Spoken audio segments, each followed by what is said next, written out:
I want to request if everybody can come ahead. Пожалуйста, все продвигайтесь вперед, потому что есть еще люди, которые не вошли очень тесно. Om Namo Bhagavate Vasudevaya. Om Namo Bhagavate Vasudevaya. Om Namo Bhagavate Vasudevaya. Om Namo Bhagavate Vasudevaya. Om Namo Bhagavate Vasudevaya. Om Namo Bhagavate Vasudevaya. So yesterday I had explained yesterday I had mentioned that today we would discuss, what did I say? What would we discuss today? I just want to test the devotees. Какой был вопрос? Что мы сегодня обсуждаем? Кто помнит? Yeah, the same. 26 qualities. Благочестивая жизнь домохозяина. And Stories of Lord Chaitanya. And also householder, pure householder. Okay. From седьмой песни Бхагавата. From the 7th canto of the Bhagavatam. I said The that? life, yes, you said it. The life of a householder. I don't think I can do everything in one session. Я не думаю, что все это сегодня можно будет сделать, но Slowly. постепенно. So today we will discuss the 26 qualities of a devotee. Сегодня мы обсудим 26 качеств преданного. All of you are trying to become devotees, therefore all of you have come here. Все вы пытаетесь стать преданными, поэтому все пришли сюда. Otherwise, why would you come here? Иначе, зачем вы пришли? We're not paying you any rubles for coming here. Здесь не платят никаких денег. In India, at least, when a big politician is speaking, so the supporters of the politician pay people money and bring them to have a big crowd. В Индии, по крайней мере, когда какой-то большой политик, он речь говорит, то его друзья, которые вокруг, они платят деньги людям, чтобы их собрать в большую толпу и чтобы его слушали. Платят деньги. So the newspapers will say, so many hundreds of thousands people came to listen to the lecture of this politician. Чтобы газеты начали писать о том, что сколько миллионов и тысяч людей пришло слушать этого политика. But none of you were paid to come here. Но никому из вас не платили. You came here because you're interested in spiritual life. Вы пришли, потому что вы интересуетесь духовной жизнью. So, being a devotee means being someone who's trying to serve the Almighty Supreme Lord. Быть преданным означает быть человеком, который пытается служить всемогущему Господу. As I have mentioned, it's a matter of great privilege to be a devotee of the Lord. Как я уже говорил, это очень большая привилегия быть преданным Кришне, Господа. The Vaishnavas are devotees of Lord Shri Krishna. Вайшнавы — это преданные Господа Шри Кришне. So the Vaishnavas are very compassionate. Вайшнавы очень милосердны, очень сострадательны. I'm just trying to make room for others. Как-нибудь там еще, чтобы все могли усесться. Задние ряды могут встать, тогда больше места будет. Вот сидящие сзади, серьезно. Потому что... I think very soon one man may have to sit on the other person's shoulders. Очень скоро человек уже будет друг на друге сидеть. Okay. So, задние ряды, пожалуйста, задние вставайте. Валера, вставай. Как в церкви. They want to get up, everybody. Well, stand up. No, how can they stand up? Нет, ну нельзя, чтобы все вставали. Нет, в середине садиться нужно, это крайние там. Крайние. Okay. So a devotee of the Lord must have certain spiritual qualities to manifest his compassionate nature. Преданный Господа должен иметь определенное духовное качество, чтобы показать свое сострадание. These qualities that the devotee should have were described by Chaitanya Mahaprabhu. Эти качества, которые должен иметь преданный, описаны в Чайтанья-чаритамрите Чайтаньи Махапрабху. And Chaitanya Mahaprabhu, as all of you know, who is Chaitanya Mahaprabhu? Кто такой Чайтанья Махапрабху? Верховный. Supreme Personality of God. Кришна Чайтанья, Рада Кришна. So everybody who's connected with the Hare Krishna movement knows who Chaitanya Mahaprabhu is. Все, кто как-либо связаны с движением Харе Кришна, знают, кто такой Господь Чайтанья. So these qualities are very important, and we should all try to develop these qualities. Эти качества очень важны, поэтому мы все должны пытаться развить эти качества. You should not think that if I don't have these qualities, that means I'm a useless devotee. Вы не должны думать, что если у вас нет этих качеств, то вы полностью бесполезные преданные. Even if a devotee is very exalted, he still thinks that he's useless. Даже если преданный очень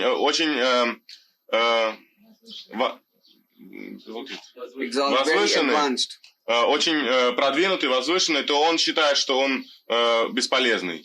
A devotee is always trying to improve his spiritual understanding. Преданный постоянно пытается улучшить свое духовное понимание. A devotee is always trying to improve his spiritual development. Преданный постоянно пытается улучшить свое духовное развитие. So the 26 qualities which Chaitanya Mahaprabhu mentions are as follows. 26 качеств, которые упоминает Господь Чайтанья, следующие. First quality that Chaitanya Mahaprabhu describes is Kripalu, very merciful.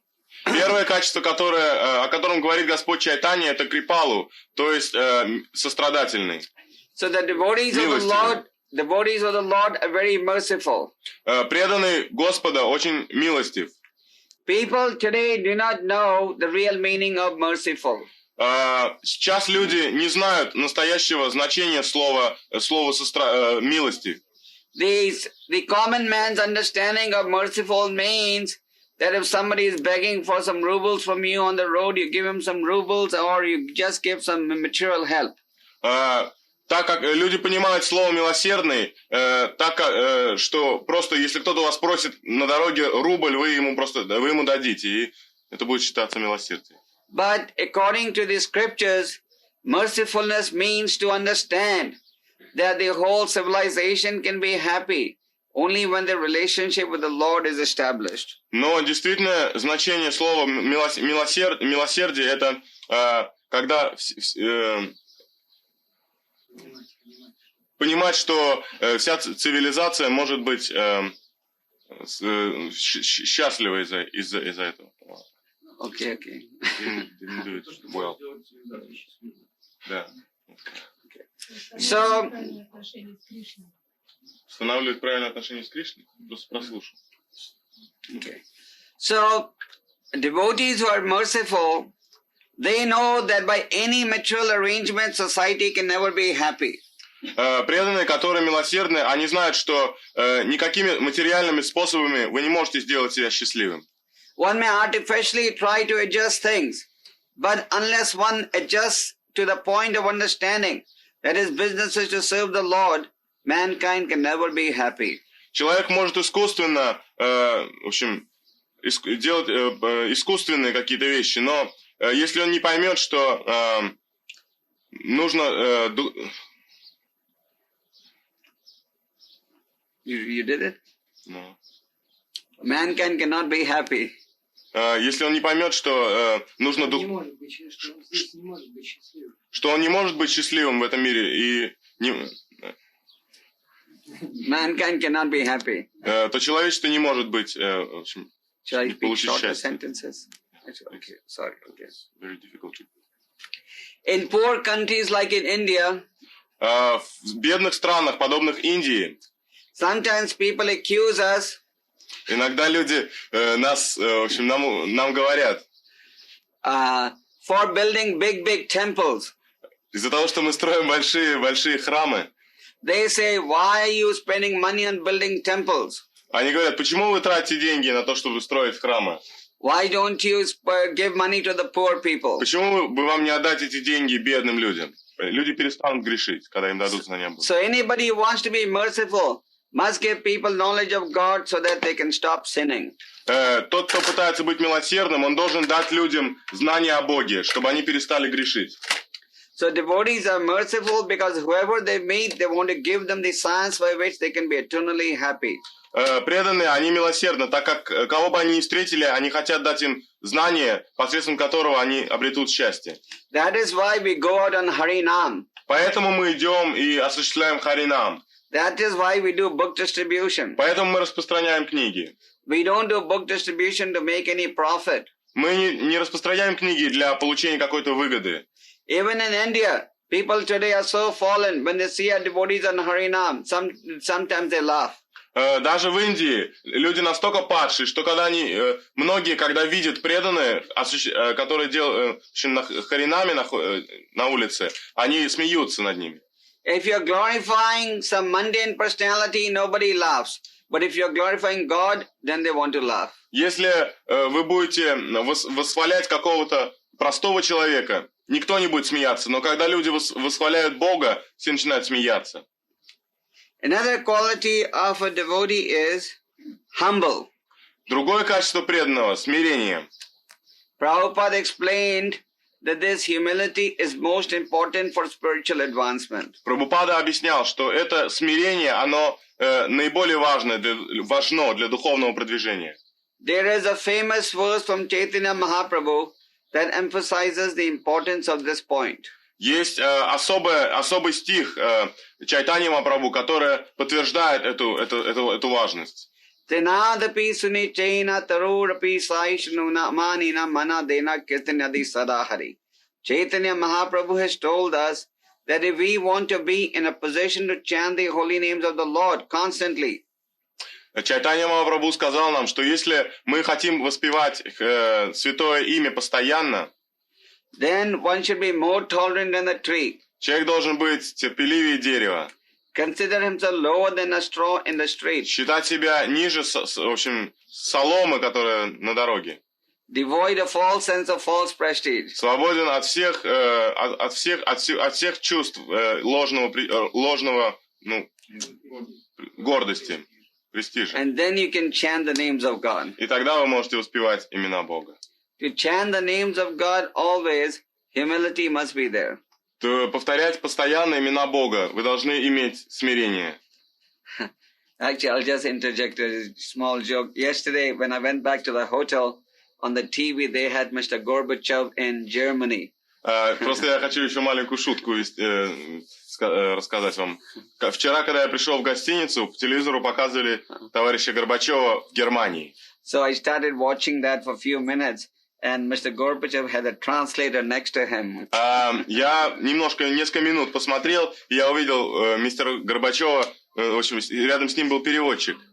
But that translator was so expert that the moment Mr. Gorbachev would stop speaking, in 1 second he would start repeating exactly in German language. Этот переводчик был настолько опытный, что как только мистер Горбачев открывал рот и говорил одно слово, тот уже все начинал говорить на немецком языке. And sometimes Mr. Gorbachev would speak long, so he would take notes. But the moment he would finish, in 1 second he would go full speed. Иногда товарищ Горбачев, он долго говорил, и переводчик, он просто записывал чего-то. Но как только тот переставал, сразу же переводчик начинал говорить то же самое. So we have to train our translators like that. Мы должны таких же подготавливать переводчиков. But he's doing a good job. Okay. So, you know that Srila Prabhupada at one time had a pharmaceutical business. Вы знаете, что у Шрилы Прабхупады одно время было аптечное дело. So once Prabhupada had prepared a drug tonic. Однажды Прабхупада сделал такое лекарство, тоник. Vitamin. Витамин такой.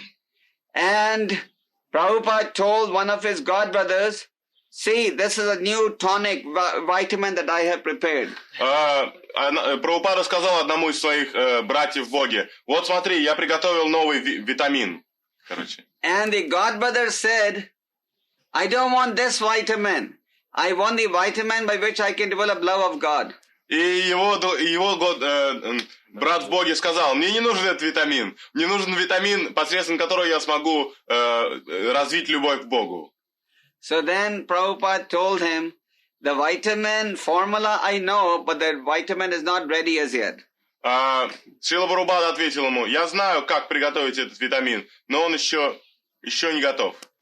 And what was that formula? И какая это формула была? The formula of humility. Это было средство смирения.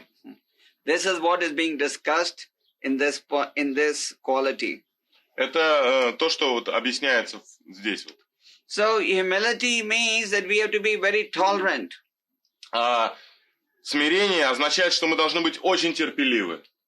Chaitanya Mahaprabhu says, even more tolerant than the tree. Чайтанья Махапрабху говорит, что даже более терпеливым, чем дерево. I see in your country there's so many nice trees. Я вижу в вашей стране очень много прекрасных деревьев. Now you may have noticed that whether it is hot or cold, sun or raining, the tree is there. Вы можете заметить, что несмотря на холод, даже если холодно или жарко, или идет дождь, или зной, все равно дерево оно остается. В таком же.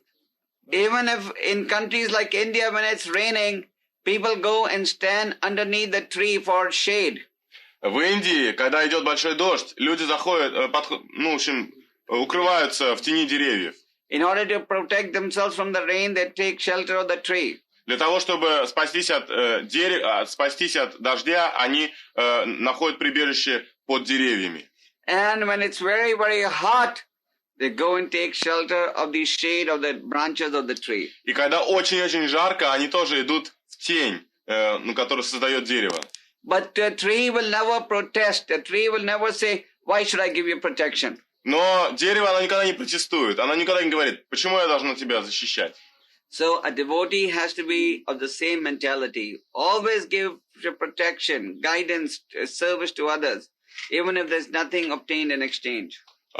Преданный, он должен быть таким же. Он должен всегда давать защиту и поддержку всем, даже если ему ничего он не имеет от этого ничего. And the tree sometimes is cut in the middle. Иногда дерево разрезают напополам. Still the tree does not protest. Дерево все равно не протестует. And Chaitanya Mahaprabhu says, more humble than a blade of grass. И Чайтанья Махапрабху говорит, также более смирение, чем пучок травы. Right opposite this building we have so much grass in the front. Прямо перед этим зданием мы видим, что очень много травы растет. Many times you and I walk on the grass. Очень много раз мы идем по этой траве, наступаем на нее. But when we walk on the grass does not come and bite our feet. Но когда мы наступаем на траву, трава не кусает наши ноги. So we have to just see how humble the grass is. Вы можете просто видеть, насколько она смиренная. Everybody is walking on the grass, but it does not protest. Все ходят, наступают на нее, но она не протестует. So similarly, a devotee must be very tolerant. Таким же образом, преданный должен быть очень терпелив. Therefore, humility is a must for spiritual advancement. Таким образом, смирение – это средство к духовному продвижению. Sometimes devotees say, how will we get together? Преданные иногда говорят, как же мы можем соединиться? We can all cooperate with each other if we practice humility. Мы все можем сотрудничать, если мы практикуем смирение. So humility is a must and it must be encouraged. Смирение – это наш долг, и он должен, к нему мы должны вдохновляться. In material life, everybody wants to be proud. В материальной жизни все хотят быть гордыми. People have ahankar, false ego. У людей есть аханкара, то есть ложное эго. Due to false ego, we don't believe that anybody can know more than us. Из-за нашего ложного эго мы не верим, что кто-нибудь может быть более великий, чем мы. So therefore people say, why should I surrender to God? И поэтому люди говорят, почему я должен предаться Богу? Nobody knows more than me. Nobody knows more than me. Никто не знает больше, чем я знаю. And because of this false ego, they don't accept God. И из-за этого ложного эго они не принимают Бога. In spiritual life, our understanding is that I'm fool number one.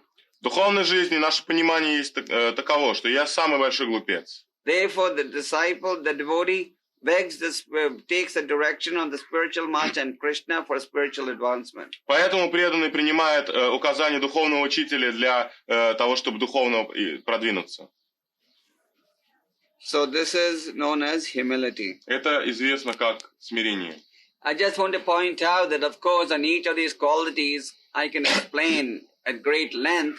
But if I start explaining each of these qualities at great length, it may take me at least a week just to finish the 26 qualities. Я понимаю, что я могу очень широко описать каждое из этих качеств, но если я так сделаю, то чтобы закончить 26 качеств преданного, мне потребуется где-то неделю.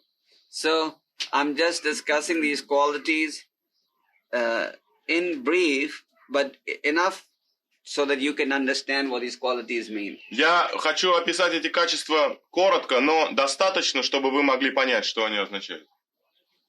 Okay. Next quality is truthfulness. Другое качество – это правдивость. We have a newspaper here called Pravada. У нас есть здесь правда. У нас есть здесь газета «Правда». So I don't know a lot of Russian, but I know enough Russian to understand that Pravada means truth. Я не знаю очень хорошо русский, но я достаточно его хорошо знаю, чтобы понять, что правда это значит правда. So Pravada is a very famous Russian paper. Правда это очень известная русская газета, советская газета. But everything that is published in Pravada or any other paper need not be Pravada. Но все, что пишется, то, что пишется в этой газете «Правда», может и не быть правдой. Real Pravada means to understand the message of God. Настоящая правда, это значит понять послание Бога. All the newspapers around the whole world, in every country, India, America, they all say they are speaking Pravada. Все газеты по всему миру, в Индии или в Америке, они все говорят, что они пишут правду.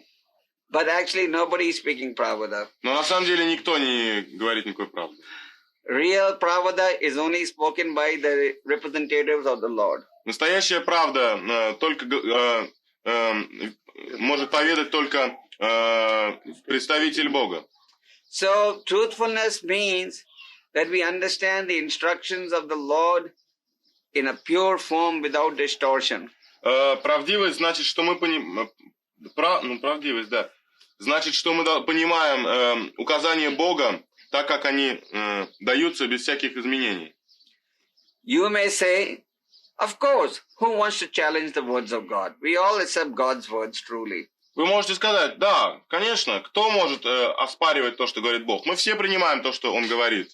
But in reality we don't. Но на самом деле мы не принимаем. For example, over there are over 600 translations of the Bhagavad Gita. Например, есть более 600 переводов Бхагавад-гиты.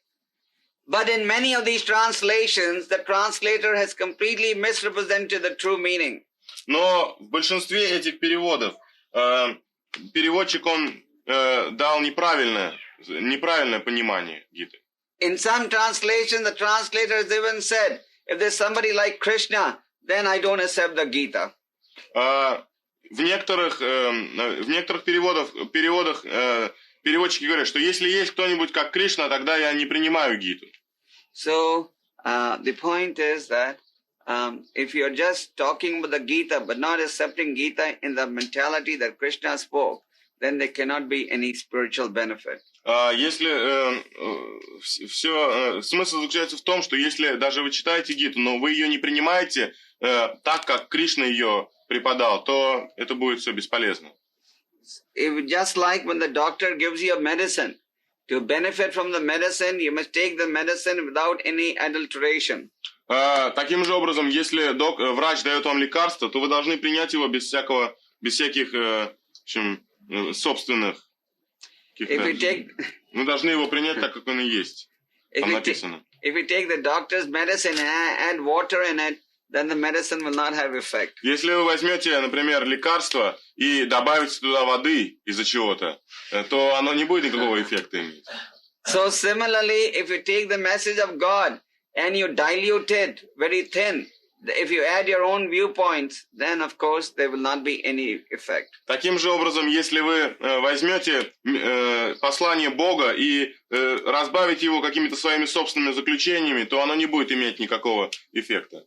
So we must accept the Lord's instructions as the Lord has spoken. Мы должны принять указания Бога так, как Он их нам дал, в общем. When Krishna says, Ma'am, surrender unto me, so it means surrender to Krishna, the personality of Godhead.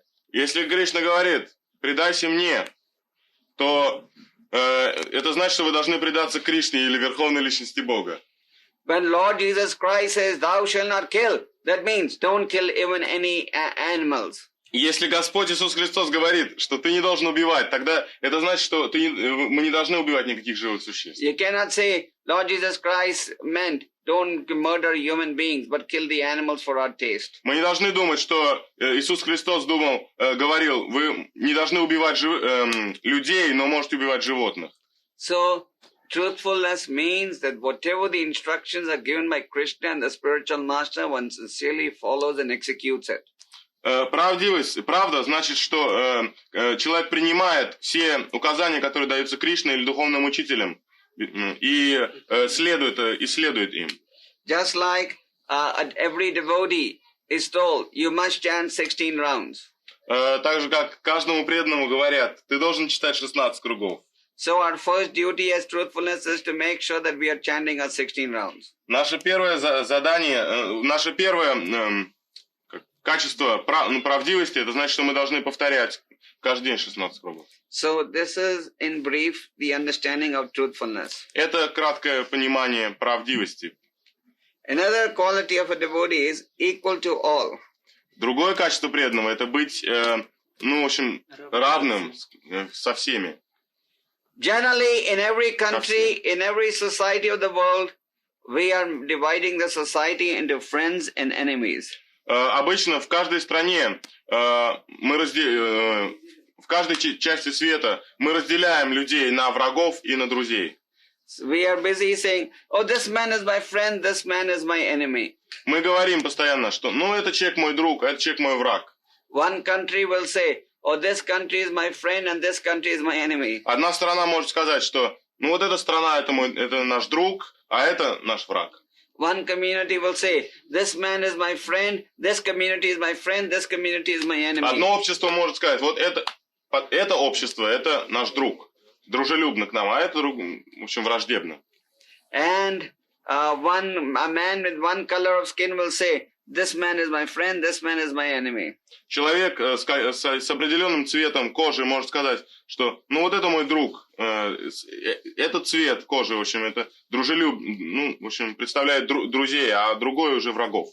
The United Nations is founded on the principle that there must be equality for everyone. Международная Организация Объединенных Наций базируется на том, что все должны быть равны по отношению друг к другу. But in reality, both you and I know that equality towards everyone is not being observed. Но реальность такова, что мы все знаем, что подобное равенство, мы его не видим. In every country of the world, in every society of the world, there is discrimination. В каждой части света, в каждом обществе есть какая-то дискриминация. People will say, oh, this community is getting all the favors and our community is discriminated. Одно общество может сказать, этому обществу представлены все привилегии, а наше общество, в общем, подвержено дискриминации. Therefore, but a devotee of the Lord, поэтому преданный Господа, he does not discriminate. Он никого не дискриминирует. Не осуждает, не разделяет, не выделяет. Не выделяет, да. What is the word for discriminate? Выше таких разных. There is discrimination, but the other is, it's got too many. Okay. So is everything clear? Have you all understood? Что преданный, он никого, в общем, не ущемляет. Не ущемляет. Правильно, не ущемляет. What's the word? I found the... My dictionary is here, Russian, English. Не ущемлять. Use my dictionary. Yeah, I found... Okay. But a devotee of the Lord, he is equal to everyone. Но преданный Господа, он, в общем, равен с каждым. In the Srimad Bhagavatam, there is the story of Prahlad Maharaj. В Шримад Бхагаватам есть история о Прохладе Махараджи. You don't need so much water here. He's for his devotee. He has this, no? Oh, this is for me. Okay. Okay. So I'm drinking minimum today. So Prahlad Maharaj, as you know, does anyone know who Prahlad Maharaj was? Все знают, кто такой Прохлад Махарадж? Who knows? You know? Знаете? Who was Prahlad Maharaj? Кто такой был Прохлад? Was devotee. A devotee. And who was Prahlad Maharaj's father? Кто был отец Прохлад Махараджа? His father was also a devotee? Da Был ли преданным его отец? Нет. What was his father? Demonic. Okay. So Prahlad Maharaj's father was telling the teachers of Prahlad Maharaj, please train up this boy to be friendly with the demons and against the devotees. Отец Прохлада Махараджа учил своего сына Прохладу, чтобы он был в общем, дружелюбно настроен к демонам и враждебно по отношению к преданным. But Prahlad Maharaj's father said, Prahlad Maharaj said, I am not interested in dividing the society into friends and enemies. Но Прохлад Махарадж сказал, что в общем, я не хочу разделять общество на друзей и на врагов. I am a friend of everyone. Я есть друг каждому. So a devotee of the Lord is equal to everyone. Преданный Господа, он равно настроен к каждому, по отношению к каждому. He considers everyone to be a part of his family. Он считает каждого частью своей семьи, членом своей семьи. Because a devotee belongs to Krishna's family, he considers everyone equally. Так как преданный принадлежит к семье Кришны, он каждого, в общем, к каждому относится равно. So we must be equal towards everyone. Мы должны равно относиться ко всем. We should not deal in such a way we say, oh, these devotees are my friends, but these devotees are from another republic. They're not my friends. Мы не должны так говорить. Эти преданные, они друзья, а вот те, они из другой республики, они нам не друзья. We should see everyone as a child of the Supreme Father and be equal towards everyone. Мы должны видеть каждого как, в общем, всех детьми Бога и быть равно настроенным каждому. Another quality is faultless. Другое качество – это безгрешность, как бы. So a devotee is faultless. Преданный, он не имеет недостатков. Now, faultless, you may think means a devotee never makes any mistakes. Не имеет недостатков, вы можете подумать, что преданный, он никогда не совершает ошибок. You may say, how can we accept that the devotee is faultless? Guruji, you're also faultful. You also make mistakes. Вы можете сказать, что как мы можем поверить, что преданный, он не имеет недостатков? Гуруджи, вы тоже, в общем, делаете ошибки. When you speak Russian, you make so many mistakes. Когда вы говорите по-русски, вы делаете столько ошибок. And when we speak English, we make mistakes. И когда мы говорим по-английски, мы делаем ошибки. I don't know how to do music properly. Что вы можете сказать, вы не знаете, как музыка правильно играть. I cannot read Sanskrit. Вы не можете читать на санскрите. So how can you expect me to become without fault? Как вы можете ожидать, чтобы кто-то из нас стал без этих недостатков? So being faultless means that you are without fault in accepting Krishna's instructions. То, что значение слова, в общем, не имеющий недостатков, означает, что вы не принимаете никаких... In accepting Krishna's instructions. Вы не принимаете... Наоборот, видите все в связи с Кришной. Вы принимаете, в общем, указания Кришны без всяких... Без разрушения. Да, без разрушений. Не изменяете, ничего не переделаете. Yeah. We accept Krishna's instructions in its pure form. Мы принимаем указания Кришны в их чистой, в общем, изначально чистой форме. It is not that faultless means you have to be expert in all material arts. То, что человек не имеет недостатков, это не значит, что он должен быть искусен во всех аспектах жизни, материальных. You may not know one word of English or Hindi or Sanskrit. Вы можете не знать ни одного слова по-английски, хинди или на санскрите. But as long as you know how to chant Hare Krishna and that Krishna is supreme. Но, в общем, пока что... Но до тех пор, пока вы знаете, как повторять Харе Кришна и то, что Кришна является верховным, And you're trying to follow the regulated principles. и вы пытаетесь следовать регулирующим принципам, Then you're considered to be faultless. тогда вы считаетесь без недостатков. Now this does not mean that you should become proud. You should say, oh, now I'm without fault. I'm such a great man. Это не значит, что вы должны сейчас стать, гордость какая-то у вас должна появиться. Вы скажете, о, у меня нет недостатков, я такой великий человек. Because I've already explained that the devotee must also be humble. Потому что я уже объяснил, что преданный должен быть смиренным. So the characteristic of a devotee is that even if he is very great, he considers himself very fallen. Преданный характеризуется так, что даже если он очень велик, то он считает себя очень падшим. So it does not matter how perfect you may be, does not matter how good a singer you may be. Не имеет значения, насколько вы не велики, а насколько вы значительны, насколько вы можете хорошо петь или что-то. Does not matter how good a speaker you may be. Не имеет значения, даже если вы хороший оратор. You should always maintain a humble attitude. Вы постоянно должны иметь такое смиренное смиренное состояние у вас должно. And our approach in dealing with others, Vaishnavas, is that we look at the good qualities in everyone and not their weak points. Мы должны общаться с другими преданными на таком уровне. Мы должны видеть их хорошие качества и не видеть их каких-то недостатков.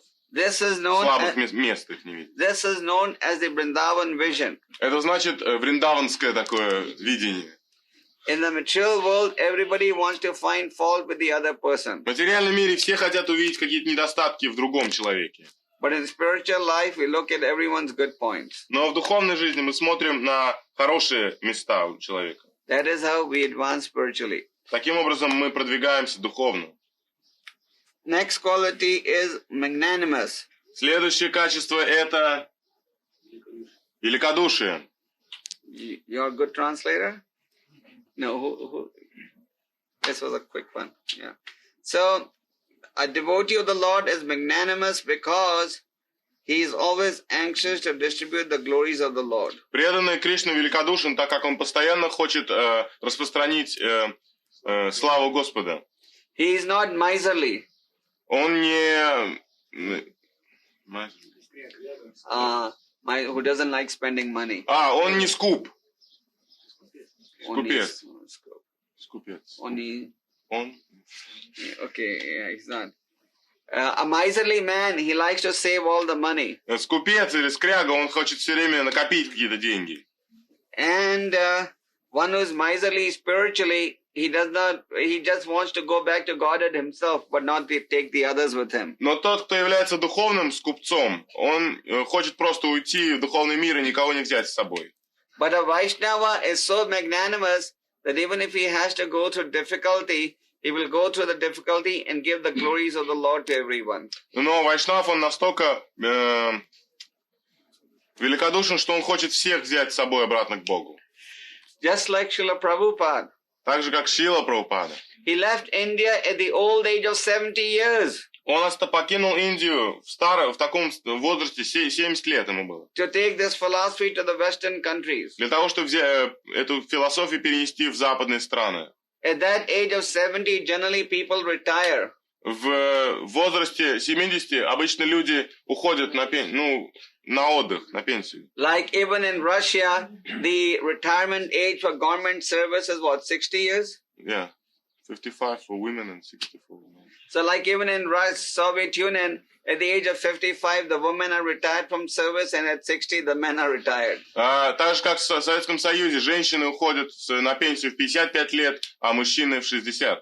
So even if you're at that age and you're very healthy, you say, no, I don't want to retire. But the government will say, no, now you must retire. Если вы находитесь в этом возрасте, и вы, в общем-то, здоровы, вы можете сказать, что я не хочу уходить на пенсию, но государство вам скажет, нет, вы должны уходить, правительство скажет. But Prabhupada showed us that the devotee never retires. Но Прабхупад показал нам, что преданный никогда не уходит на пенсию. He left India at the age of 70 in old age with no money. Он оставил Индию в возрасте 70 лет, в общем, в таком очень преклонном возрасте, без денег он был. He landed in America in an old age with no friends and no money. Он, в общем, приехал в Америку, он не имел там ни друзей, ни денег, он был очень стар.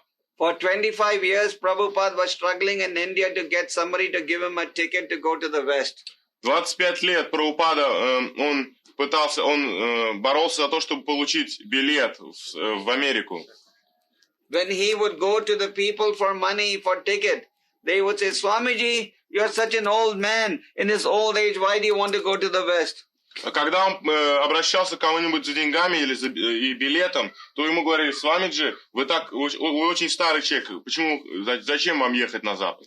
But Swamiji was determined to take the message of Lord Chaitanya all over the world. Но Свамиджи был решительно хотел принести послание Бога по всему миру его распространить. If Swamiji would not have been determined, then today all of you would not have been here. Если Свамиджи не был бы нерешительным, то все бы вы здесь не присутствовали сейчас. So Prabhupada was magnanimous, therefore even in old age he traveled all over the world to give the glories of the Lord. Прабхупада был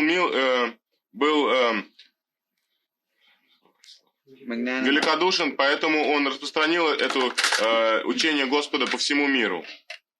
So similarly, a devotee must be magnanimous. Подобным же образом преданный должен быть великодушен. Even if he has to go through difficulties, he goes through difficulties in order to give the glories of the Lord. Даже если он через какие-то трудности должен пройти, он проходит через них для того, чтобы восславить еще Господа. Another quality of a devotee is that he is mild. Другое качество преданного это то, что он mild, dictionary. Мягкий. You keep the dictionary there if you give it to Alexei. Sergey. You keep the dictionary. You know how to say anytime there's a complication. Mild. He's not very hard, he's very soft. Он очень мягкий, преданный очень мягкий. Soft. A devotee is very maki. So, in the material world, of course, the guiding principle is the opposite. Кроткий. He's the opposite of Malki. Almost. So mild is what? Krodki. Кроткий. You keep this dictionary there, okay? So a devotee is very krodki. Преданный очень кроткий. He is respectful to everyone. Он с уважением относится ко всем. Now this does not mean that when it is time to speak the philosophy, the devotee is also krodki. Это не значит, что когда приходит время говорить, в общем, объяснять какую-то философию, преданный также остается, в общем, кротким. Can everybody hear in the back? Is everything clear? Все там понятно, сзади все слышат. Да? Okay. Just like in the Srimad Bhagavatam, there is the story of Jad Bharata and King Rahugana. Так же, как в Шримад Бхагаватам есть история о Джада Бхарате и царе Рахугане. Of course, it's a very long story, but I will just mention it in great brief to you. Конечно, это очень длинная история, но я ее очень коротко вам постараюсь. Jad Bharata, in one of his previous births, was King Bharat, the emperor of the whole planet. Джад Бхарата в одном из своих прошлых рождений он был царем Бхаратой, в общем, повелителем всей планеты. But when he took his birth but when he was a king, even though he had renounced his wife and kingdom and everything, he had still developed an attachment to a deer. Но когда он был царем, И, в общем, он оставил свою жену и все, отрекся как бы. Он все равно, у него была привязанность к олененку. And because of the attachment to the deer, he was thinking of the deer at the moment of death. In his next life, he had to take his birth as a deer. Из-за этой привязанности к олененку он подумал о нем в момент своей смерти, и поэтому в следующей жизни ему пришлось родиться оленем. So, because he had done devotional service previously, he did not have to stay for long as a deer, and he soon took his birth in the family of a Brahmana. Так как он до этого практиковал преданное служение, он надолго не остался в теле оленя, и в следующей еще своей жизни он родился в семье Брахманы. In that position, Jadbharata was pretending as if he was deaf and dumb. Deaf means he cannot hear, dumb means he cannot speak. В подобной ситуации он прикинулся глухонемым. But actually he was not deaf and dumb. Но на самом деле он не был глухонемой. So one day, but he was acting, he was deaf and dumb because he did not want to get involved in materialistic activities. Он прикинулся глухонемым, потому что он не хотел, в общем, посвящать себя какой-то материалистической деятельности. He wanted to make sure that he would not commit the same mistake that he made once before as a king. Он хотел добиться того, чтобы не повторить ошибки, свои прошлые ошибки, когда он был царем тогда. So, Jadbharata was being ridiculed by society because they were making fun of him because he was pretending as if he could not speak and hear. Джадабхарата, он, в общем, был отвержен обществом, потому что они все над ним, в общем, потешались. Из-за того, что он, в общем, прикидывался глухонемым. Just like when these small children see somebody who say, they make fun of him. Так же, когда маленькие дети, они видят какого-то вот такого человека, они смеются над ним. So everybody was making fun of Jadbharata. Все смеялись над Джадбхаратой. But within his mind, Jadbharata was always thinking of the Lord. Но в своем уме Джадбхарата постоянно думал о Господе. One day, the king was being carried in a special chair. Однажды, в общем, одного царя несли на носилках. And the people who were carrying the palanquin of the king, they needed some help. Но люди, которые несли эти носилки, им нужна была помощь. So because Jadbharata was very handsome and well built, they said, "Hey, come here, help carry the king." Так как Джадбхарата был, в общем, достаточно сильным, то они крикнули ему: «Эй, ты, поди сюда, помоги нам». But Jadbharata was a Brahmin. Но Джадбхарата был брахманом. So he agreed to help carry the king, but he would not keep his feet on the ground till he made sure that there was no ant on the ground. Он согласился нести носилки, но он должен был быть убежден, что когда он ступает, он не давит каких муравьев. Он смотрел об этом. The other carriers of the palanquin, they were Sudras, so they did not care whether they were killing an ant or no. Другие носильщики, они были шудрами, поэтому им не было дела до того, убивали они там муравьев или не убивали. So the king was very upset with his Jadbharata because he was walking slow and the others were running, so the whole palanquin speed was slowed down. Царь, он очень разгневал, в общем, ему не нравилось это поведение Джадбхараты, потому что все носильщики, они неслись, в общем, а Джадбхарата шел медленно, и поэтому все это движение этих носилок, оно приостанавливалось, короче. So the king said, "Don't you understand that because of your foolishness, my speed is being slowed?" And he started chastising him.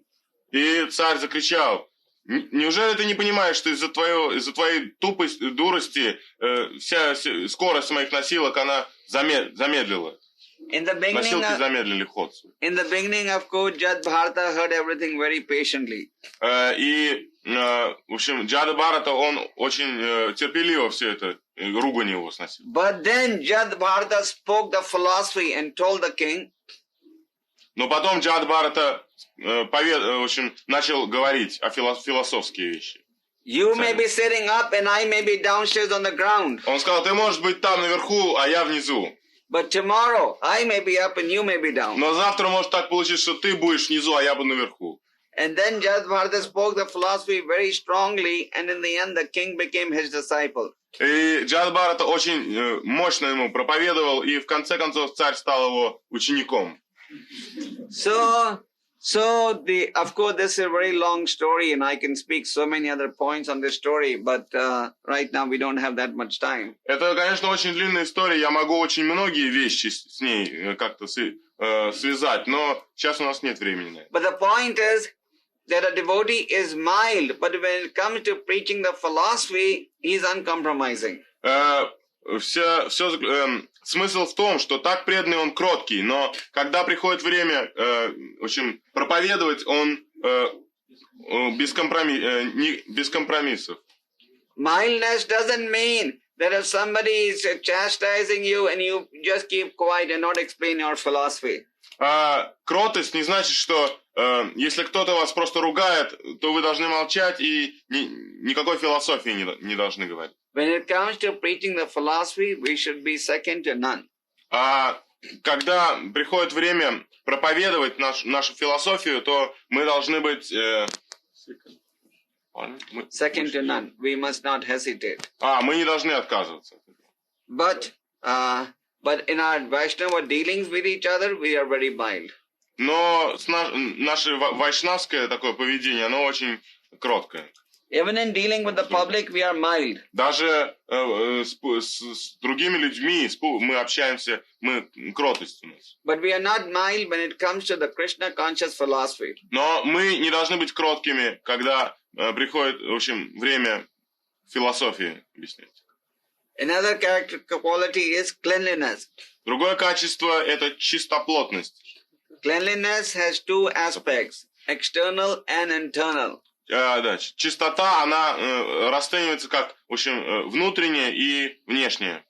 External cleanliness means that where you live, it should be very clean. Внешняя чистота, это значит чистоплотность. Cleanliness is next to godliness. Cleanliness is next to godliness. Чистота сопутствует божественности. This is a famous English saying. Это очень известная английская пословица.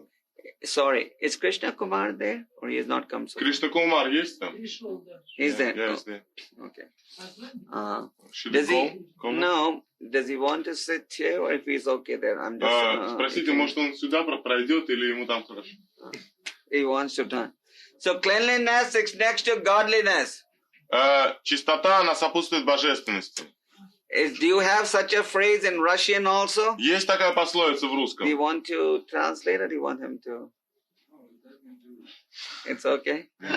You need a big temple desperately, you know. There's no place for people to even sit down. They are so much into the philosophy. I understand. Everything depends on Krishna. Okay. I was just saying if you wanted to sit here, there would be whatever you want. So, external cleanliness means that where we live, it should be clean. Внешняя чистоплотность означает, что там, где мы живем, все должно быть чисто. It doesn't mean that because we are devotees of the Lord, we should live very dirty. То, что мы являемся преданными Господа, не означает, что мы должны грязно жить, в грязи.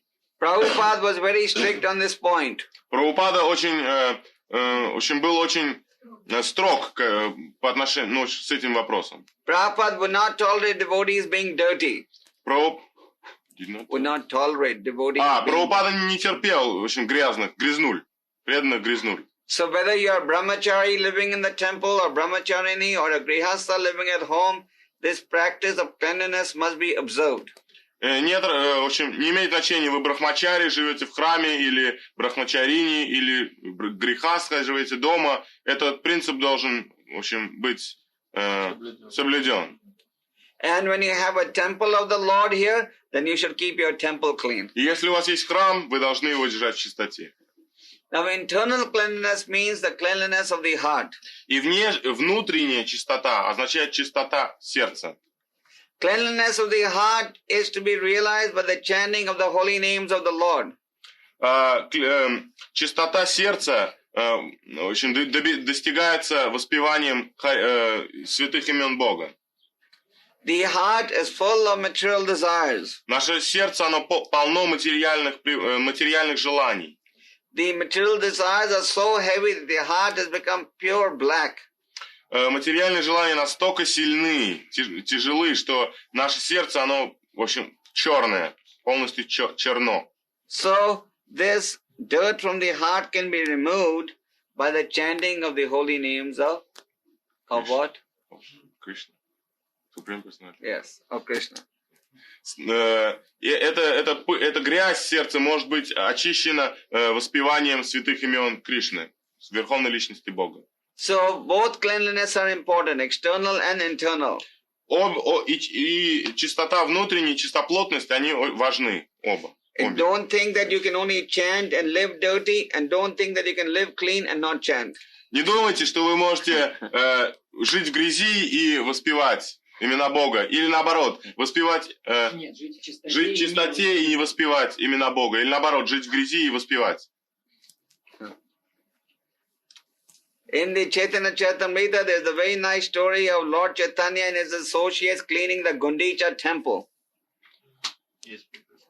Есть история о том, как царь Гунджита, он... Gundicha temple. Как Господь Чайтанья чистил храм царя Гундича. Gundicha. There's a temple called. Yes. Как Господь Чайтанья чистил храм Гундича. This Gundicha temple is in Orissa, India. Этот храм Гундича находится в Ориссии, в Индии. So Chaitanya Mahaprabhu had all his associates clean the temple. Чайтанья Махапрабху, в общем, подключил всех своих, все свое окружение к этой работе. If somebody was gathering enough dust, then he would reward them. Если кто-то собирал очень много грязи, он вознагражденничек. And if somebody was not gathering enough dirt, then he would be chastised. И если кто-то мало очень приносил грязи, то его Господь Чайтанья ругал. So, cleanliness is very important in our spiritual development. Чистота, она очень важна в нашем духовном развитии. You want me to go on or should I stop over here? Нужно продолжать или можно остановиться здесь? They want to go on. It's democracy, so whatever you all say. Демократия. Все, что вы хотите, я так буду.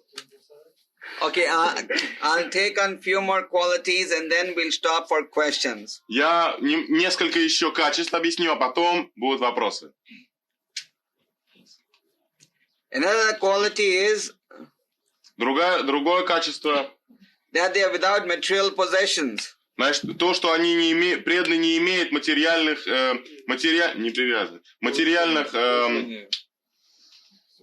собственности материальной.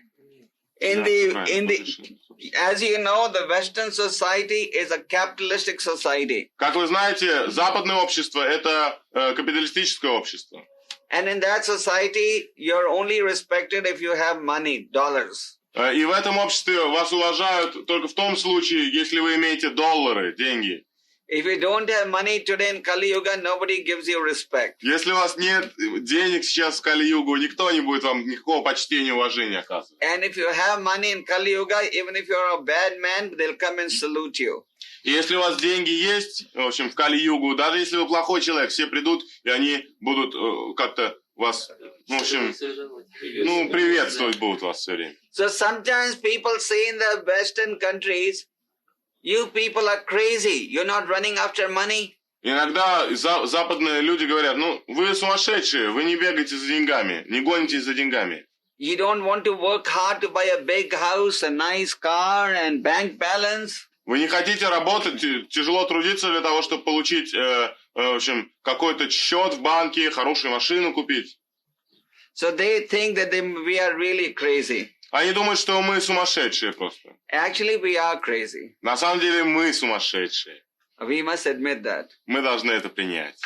But we are crazy because we have rejected material life. Но мы являемся сумасшедшими, потому что мы отвергнули материальную жизнь. The materialists are crazy because they are rejecting Krishna's request. А материалисты, они сумасшедшие, потому что они не приняли, в общем, они не приняли предложение Кришны. What is night for all beings is a time of awakening for the self-realized. То, что является ночью для всех других, для всех людей, это время пробуждения для тех, кто реализовал свое «я». And what is time of awakening for the self-realized is night for everybody else. И время пробуждения, осознавших свое «я», это время, в общем, ночь для всех остальных людей. This is a verse from the Bhagavad Gita. Это стих из Бхагавад-гиты. The meaning of this verse is Значение этого стиха следующее. that the devotee and the non-devotee have some completely separate category of activities. То, что преданные и непреданные имеют абсолютно разные поля деятельности. Like in order to develop love of God, we don't indulge in illicit sex, intoxication, gambling, and what is the other principle? No meat eating. No meat eating. Для того, чтобы in order to serve God. Потому что для того, чтобы служить Богу, мы не занимаемся азартными играми, не принимаем одурманивающих средств и не едим мясо. But the materialists, in order to serve the senses, they don't live without illicit sex, meat eating, gambling, and intoxication. Но материалисты для того, чтобы in order to serve their senses. Для того, чтобы служить своим чувствам, они не могут жить без всех этих 4 вещей. So what we consider normal, they consider abnormal. And what they consider normal, we consider abnormal. То, что мы считаем нормальным, приемлемым, они считают неприемлемым. То, что и наоборот. You explained it? Okay. So the devotee is not after material possessions for his own self. Преданный, он не гоняется за материальной собственностью для себя. The devotee only wants as much as necessary for his own survival. Преданный хочет только иметь то, что достаточно для его не служения, для его поддержания его существования. Since a devotee is not interested in accumulating a big bank balance. Преданный, ему не нужно иметь большой счет в банке. Simple living and high thinking is his motto. Просто жить и высоко мыслить – это наш как девиз. And the material motto is high living and simple thinking. И материалистический девиз – это высоко жить и очень примитивно мыслить. They want to live like kings and think like animals. Они хотят жить как цари и мыслить на уровне животных.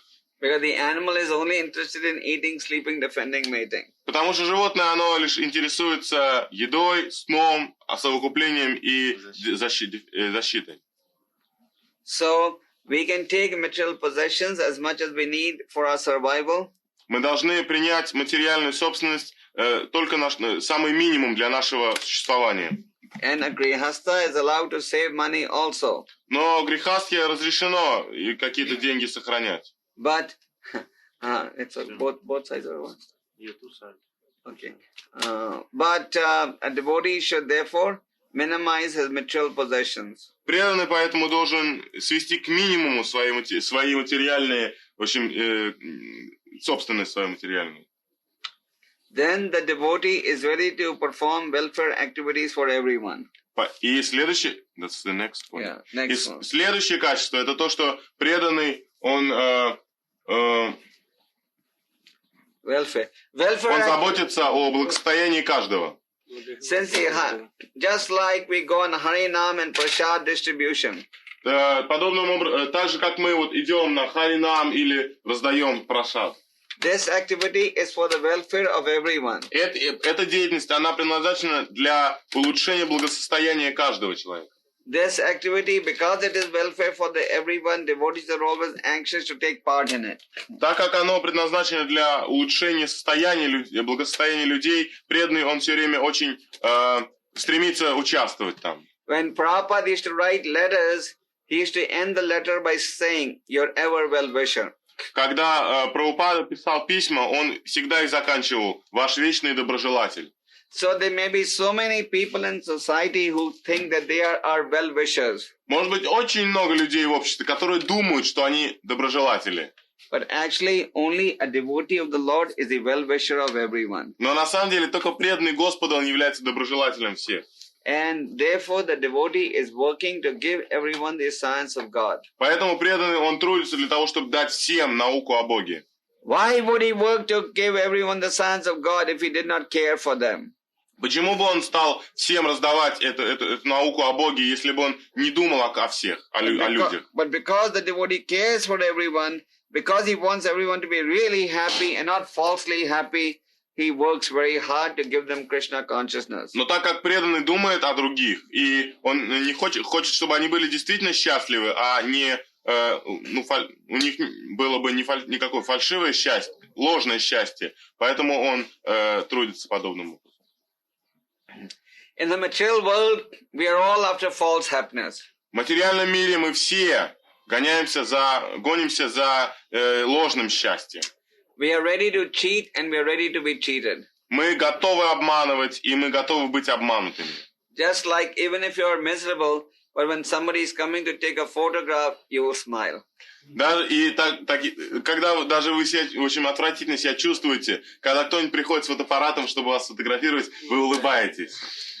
If somebody takes a photograph of yours with a serious face, you tell him, please shake again.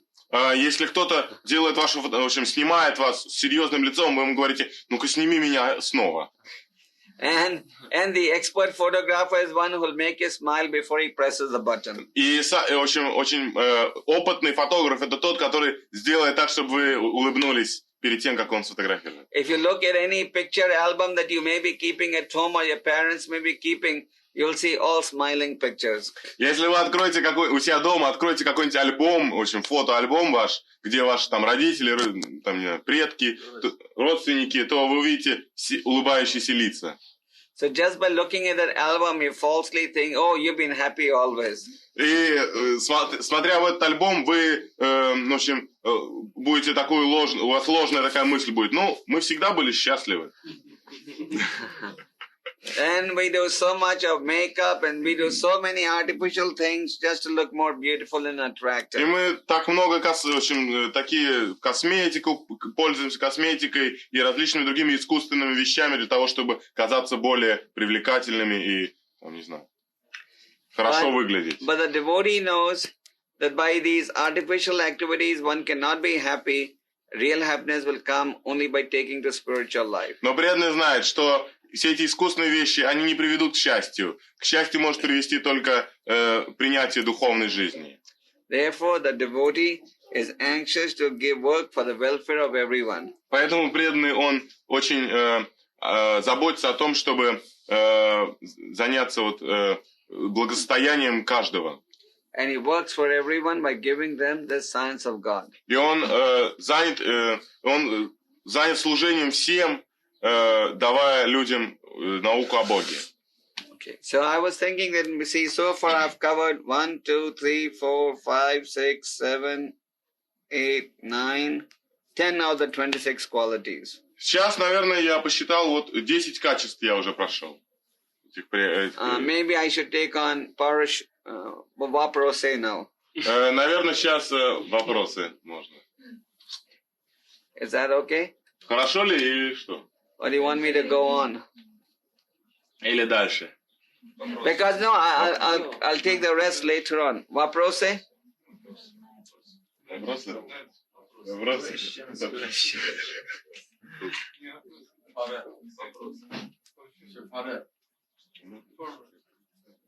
Where are you?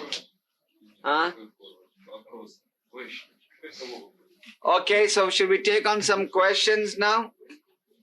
Or... Нужны вопросы сейчас или что? Что хотите?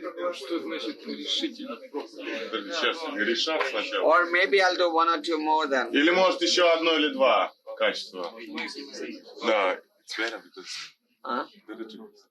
Little more. Okay, you all are not tired of standing and Никто не sitting? устал там стоять. I'm sitting very comfortably, but I'm very worried about all of you. Мне очень удобно сидеть, но мне очень важно, чтобы вы тоже там себя чувствовали. Okay. So another quality is they are peaceful. Другое качество – это умиротворение. Умиротворенность, вот, умиротворенность. In America, almost every third American is suffering from some mental disease. В Америке почти каждый он страдает от какого-нибудь психического заболевания. And Каждый третий. all over the world, people say, "Oh, I don't have peace of mind." И по всему миру люди говорят, ну, у меня нет никакого, в общем, покоя в уме. Нет покоя. Devotees also say, "Oh, my mind is very agitated." Преданные тоже говорят, мой ум, он постоянно, в общем, находится в таком состоянии, возбужденном. But a devotee can be peaceful if he is fixed in the spiritual purpose. Но преданный, он может быть умиротворен, если он задействован в сосредоточен на духовной цели.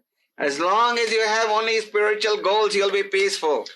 Пока у вас есть только духовная цель, вы будете, в общем, в мире жить. But when on the one hand you're trying to be spiritual and on the other hand you have material desires, then you cannot be peaceful. Но если с одной стороны вы хотите быть, в общем, преданным, а с другой стороны вы хотите сохранять материальные желания, то у вас не будет никакого мира.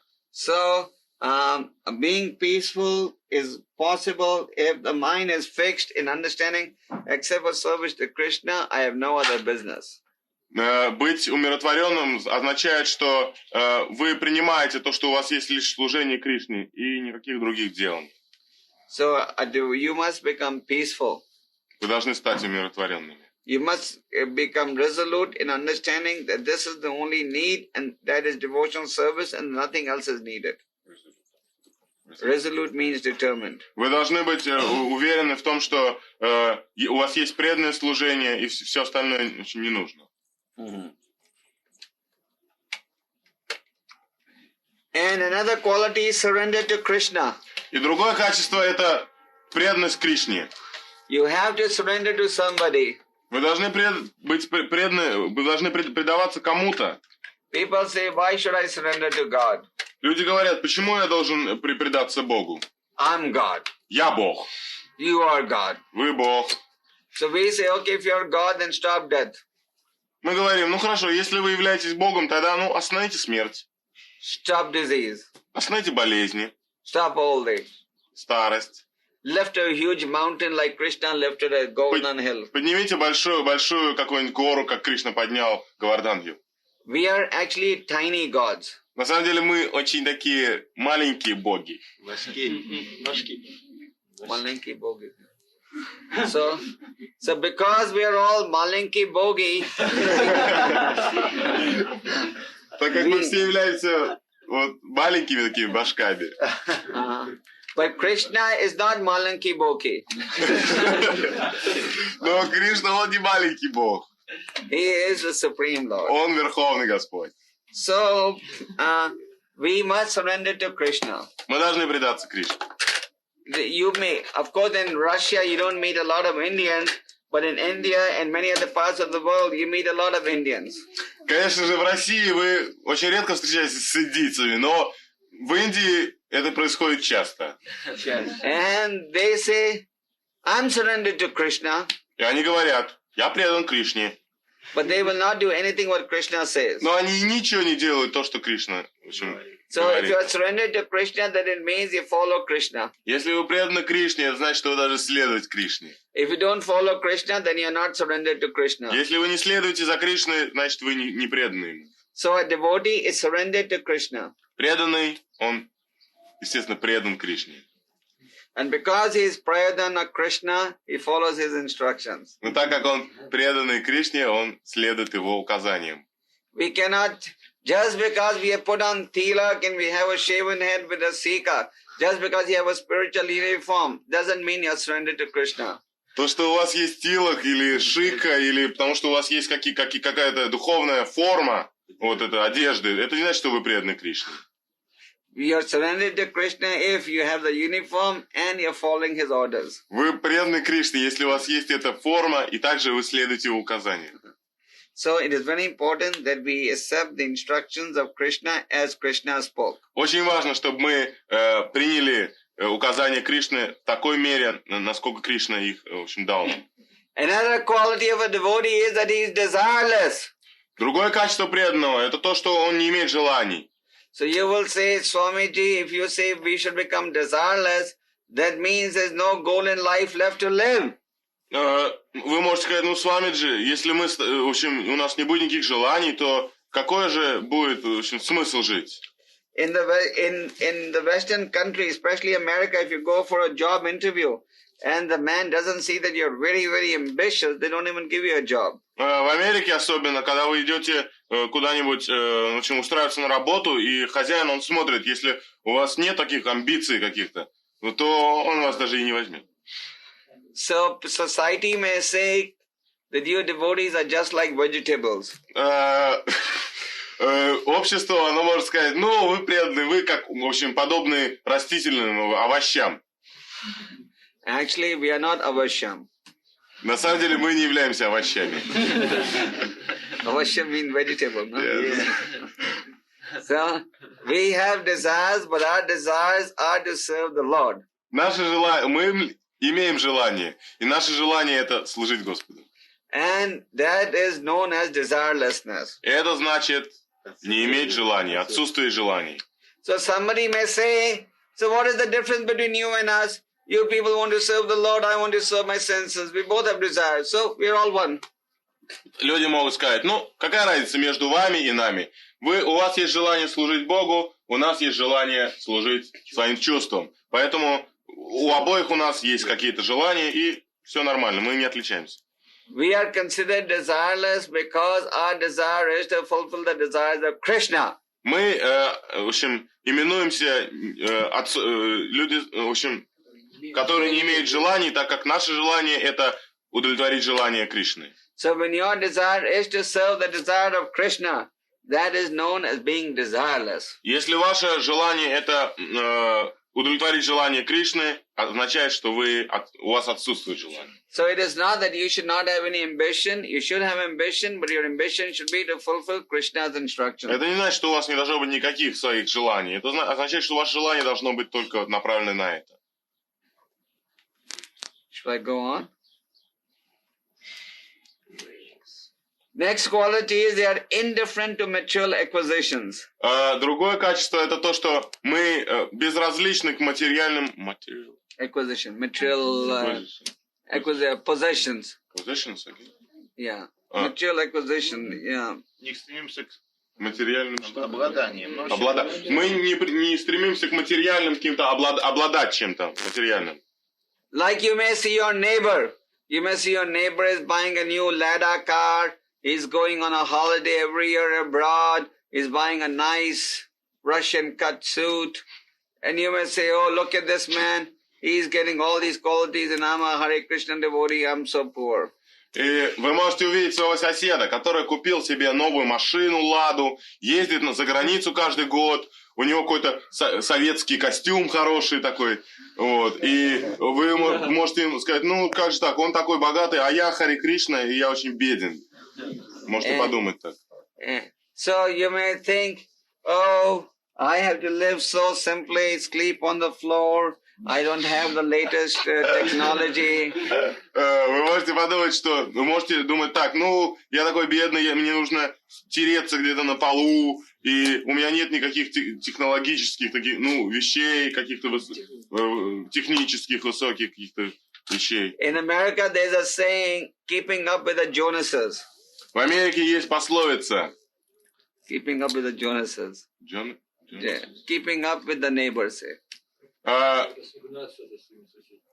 Да? Ну, в общем, угнаться за ближним, за соседом куда-то. That is, if your neighbor buys a big car, then you must buy a bigger car. Это означает, что если ваш сосед покупает большую машину, то вы должны купить машину еще больше. If he buys a 3-room house, then you must buy a 4-room house. Если он покупает трехкомнатную квартиру, вы должны купить четырехкомнатную квартиру. But that is all material logic. Но это все материальная логика. A devotee does not have this mentality. У преданного нет подобного, в общем, мышления. He knows that those who are after material assets are just simply wasting their time. Он знает, что те, кто гоняются за материальными какими-то благами, они просто свое время губят зря. He is happy in being fixed on the path of devotional service. Он счастлив, находясь на пути преданного служения. And just by engaging in devotional service, he is fully satisfied. И просто занимаясь преданным служением, он полностью удовлетворен. So I think I'll stop at this. I've finished so far about 15. 1, 2, 3, 4, 5, 6, 7, 8, 9, 10, 11, 12, 13, 14, 15. Yeah. I have the rest I will continue tomorrow. Я сейчас уже проговорил с вами 15 качеств. Я думаю, что сейчас нужно закончить. Завтра будет продолжение.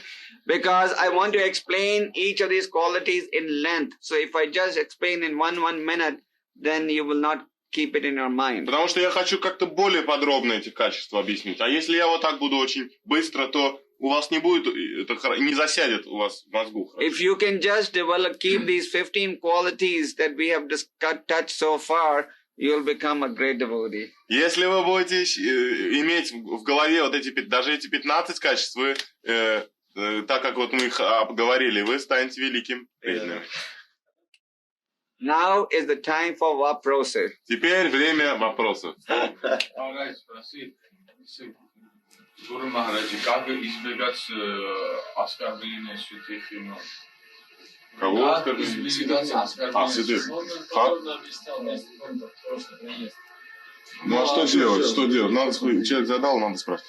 How to avoid offending, committing offenses against the holy names of the Lord? How do you avoid committing? What's your name? Zaza.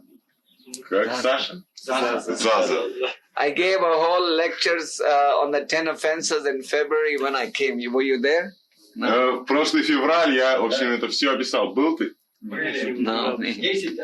Okay, anyway, you try committing offenses by being careful in devotional service. Вы должен пытаться их обойти, эти оскорбления, будучи очень осторожным и как в преданном служении. There are 10 offenses that one must avoid. Есть 10 оскорблений, которые человек должен избегать. Maybe I can discuss those offenses after I finish these 26 qualities. Может, я еще раз поговорю об этих оскорблениях, когда я закончу все 26 качеств. But if you try to develop these qualities, and automatically these offenses will also be avoided. Если вы попытаетесь эти качества развить в себе эти качества, то автоматически оскорбления вы тоже обойдете. But one must be careful. His desire should be to avoid offenses. Человек должен быть очень осторожен. Его желанием должно быть обойти вот эти оскорбления. Не совершать их. Yes. Является ли направление Харе Кришны мистическим направлением? Does the Hare Krishna believe in mysticism? No. Is it mystical? Mystical direction. It all depends what your definition of mystical is. Это все зависит от того, что вы подразумеваете под словом мистицизм. You tell me what your definition of mystic is. Что ваше определение мистицизма? Отказ волевым усилием. Отказ волевым усилием. We don't depend on the willpower. No, negation by will. Negation of action activity by will. Negation of... We don't negate activities. Мы не отрицаем какие-то действия. Our members are doctors, lawyers, architects, professionals, they work. No. He says by willpower. You know the willpower. Okay, the willpower comes. Right now we have no willpower. Сейчас у нас нет никакой воли. Therefore, when we have to when we tell people follow the 4 rules, give up illicit sex, intoxication, they say, oh no, it is very difficult to give it up. Поэтому, когда мы говорим людям, в общем, следуйте 4 принципам, оставьте всякие интоксикации, то они говорят, нет, это очень трудно. But that willpower will come by chanting Hare Krishna. Но подобная воля, она придет от повторения Харе Кришны. Вот вопрос такой, значит, что у нас не должно быть никаких желаний, кроме как служить Кришне. Что значит служить Кришне? Кроме 4 принципов и воспевания. What is the meaning of serving God after accept the 4 principles and chant? Whose question is this? Это мой вопрос. Oh. Well, chanting and following 4 regulated principles is the beginning of serving God.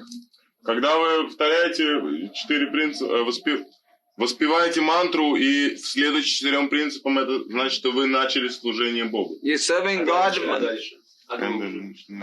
More deeper. And then as you advance in service, you want to give others knowledge about God and so on. И дальше, когда вы продвинетесь в своем служении, вы захотите дать другим это знание о Боге. Ведь смысл соединения с Параматмой, соединение с локализованным Вишну, Кришной в сердце своем. Вот смысл, в чем служение. Как служить правильно? Вы проповедуете или вопросы задаете? Добиться. Нет, как этого добиться? Can somebody go to my room and bring my case? I want to take some pictures of the devotees. The big case? Nobody agrees, because I know. Как соединиться? Кроме воспевания и соблюдения принципов. Достичь связи с Верховной Да. Душой. Как достичь связи? Как выполнить йогу? Одну секундочку. That's okay.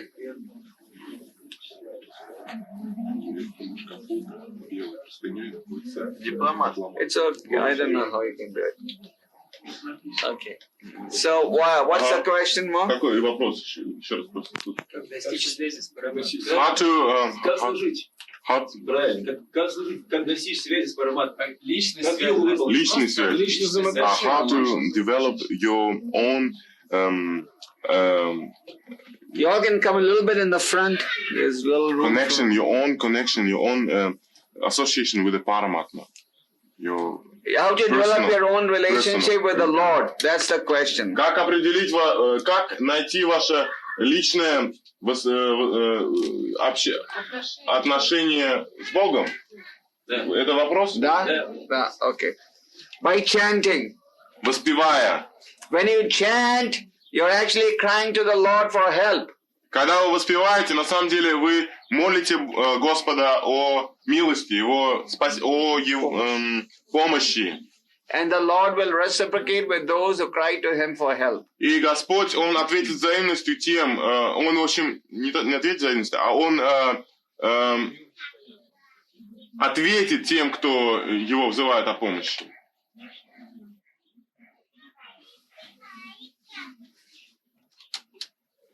И еще вопрос вот такой. Впереди, пожалуйста.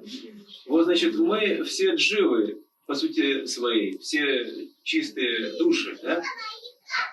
Значит, и каждая душа отличается Every one of us is a spiritual soul, да? and he has an, his quality is the same with the Lord, but the quantity is different.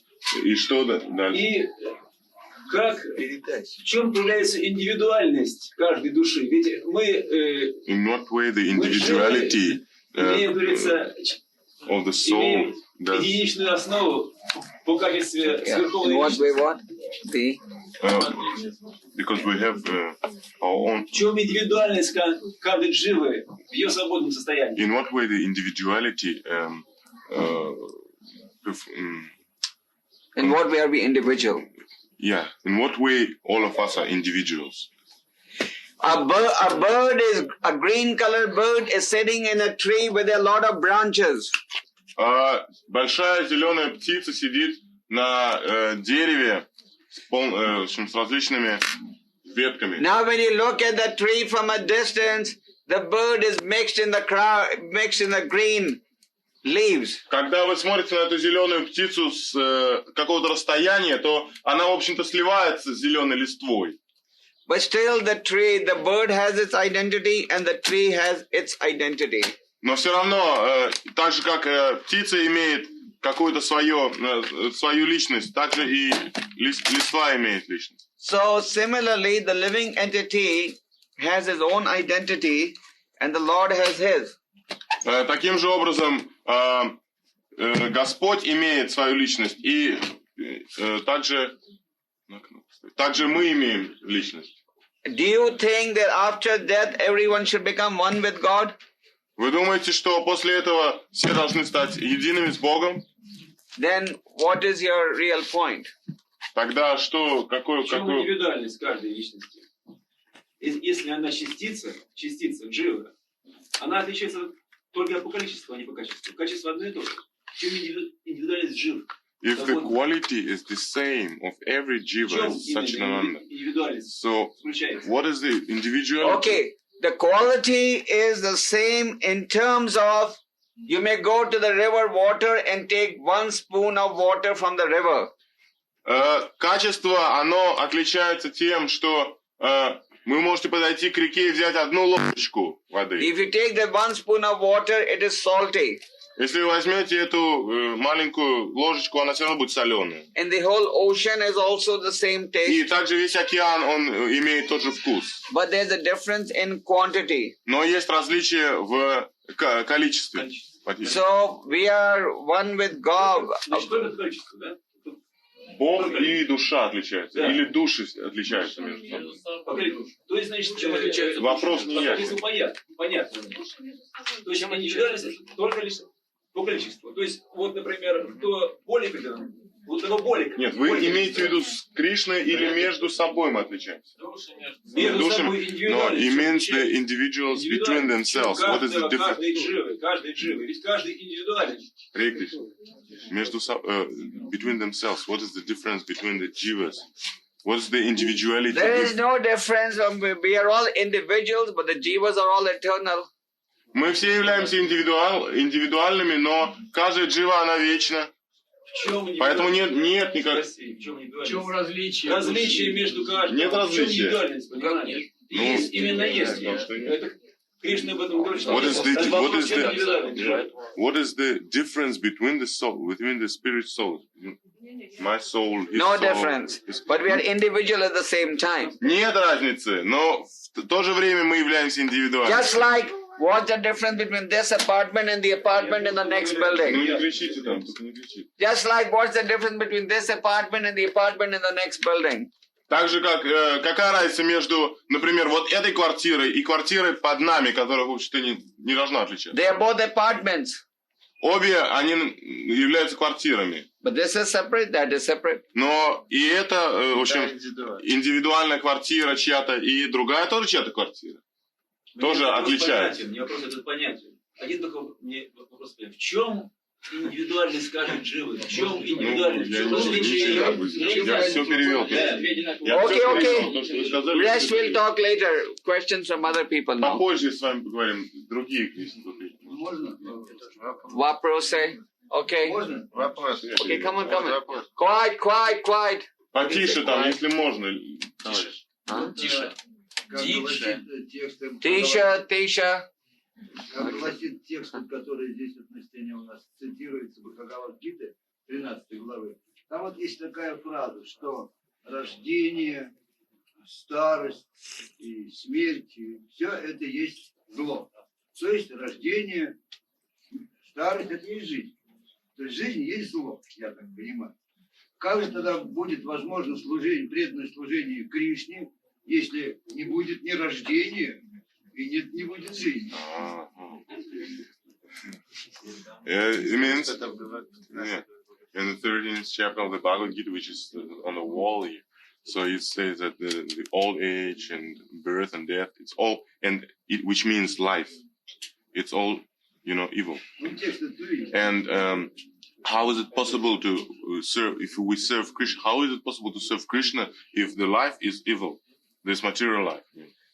We do not say the life is evil. Who told you that?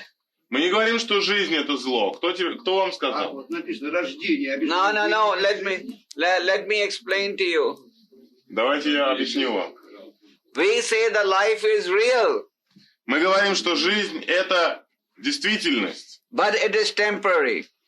но на самом деле она является, Just like this microphone here. но на самом деле она является временной, так же как вот этот микрофон. We are using this microphone, Мы используем этот микрофон, but how can you say this microphone is false? но как мы можем сказать, что этот микрофон он здесь не находится, что он какой-то там иллюзорный? But the microphone will become false if you use it for the wrong purpose. Но микрофон станет, или, в общем, изменит свое, он станет ложным, если мы не будем его правильно использовать. Just like this apartment is being used to glorify God. Так же, как вот эта комната, она используется для того, чтобы восхвалять, в общем, Бога. But this apartment could also be used for dirty things.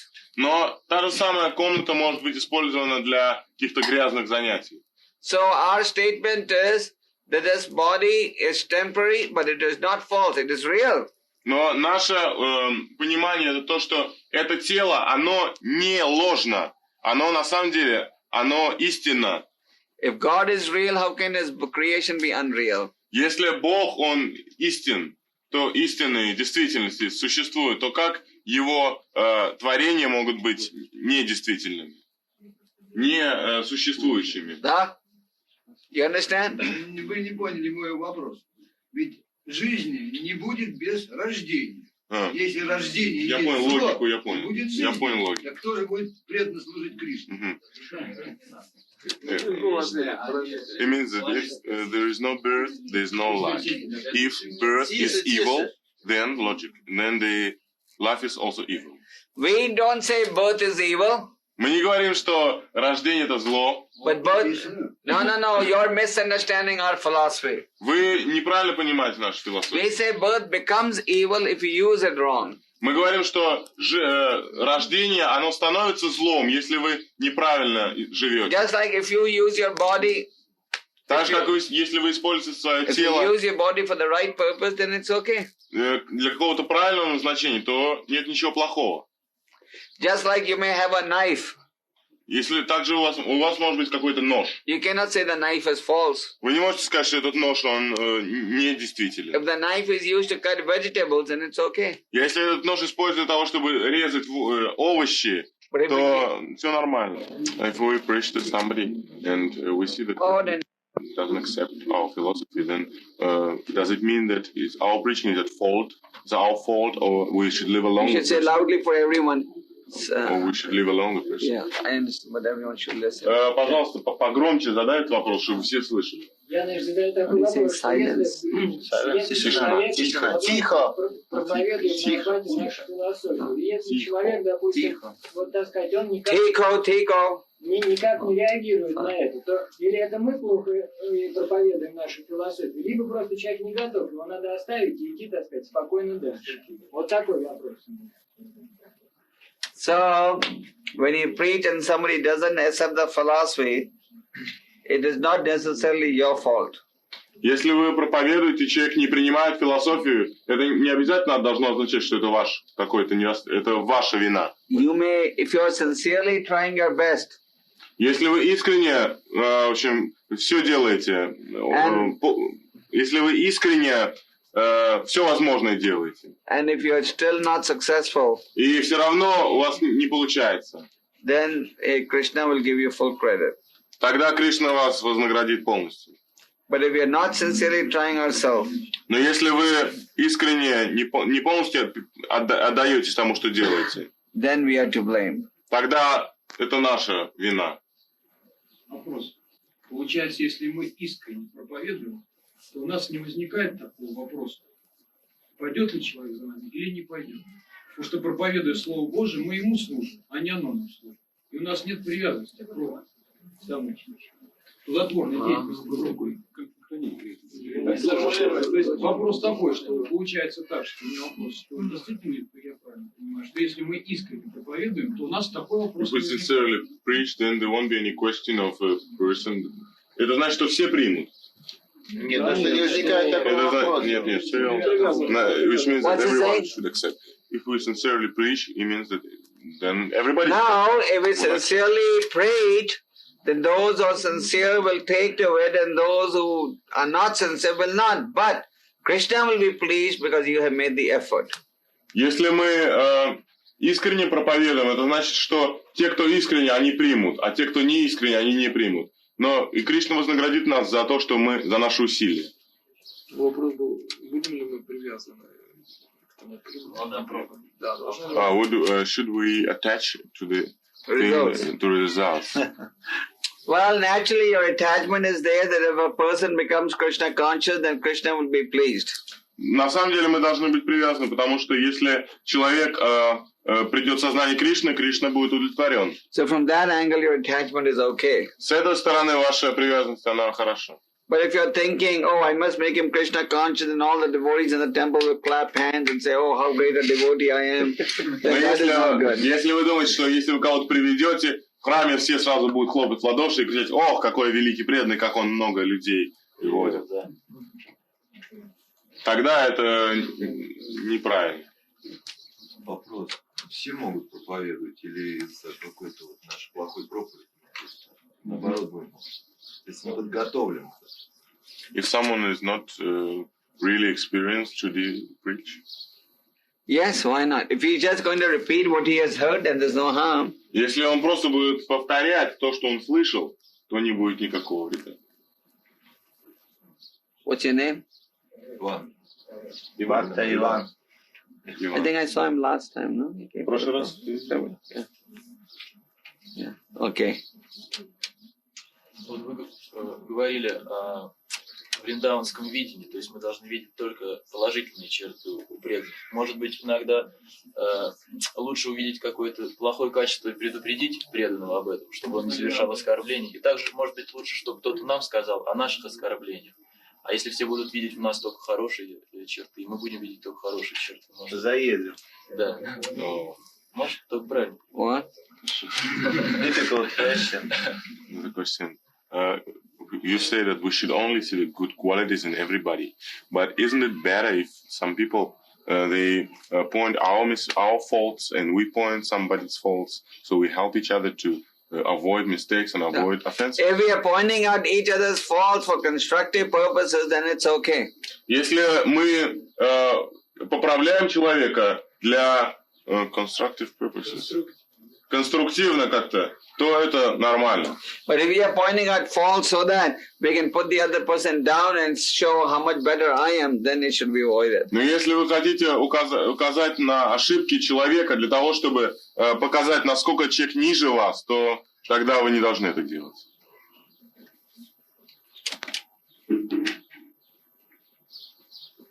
More questions? Берем ли мы в это время? Там Матаджи. Yes.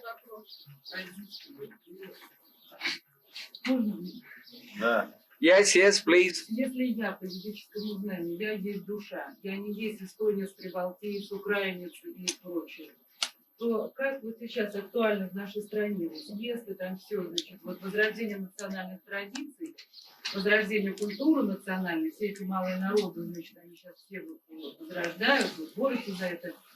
Это оно должно быть, с другой стороны, как культура и наука. Я просто объясняю это, сформулирую. Как культура и наука, как культура всеобщая. То есть не должно это все национальные там традиции. И с точки зрения, вот как объяснить, с точки зрения вот, ведического знания, что это выходит, с другой стороны, это что, заблуждение, если я не есть, в общем, тогда бы не было этих национальных распри и вражды, если бы они знали это знание. Я понимаю, но поскольку этого знания никто не несет, то вот эти бесконечные вот сейчас Армения, Азербайджан, там вот. Значит, вы предлагаете...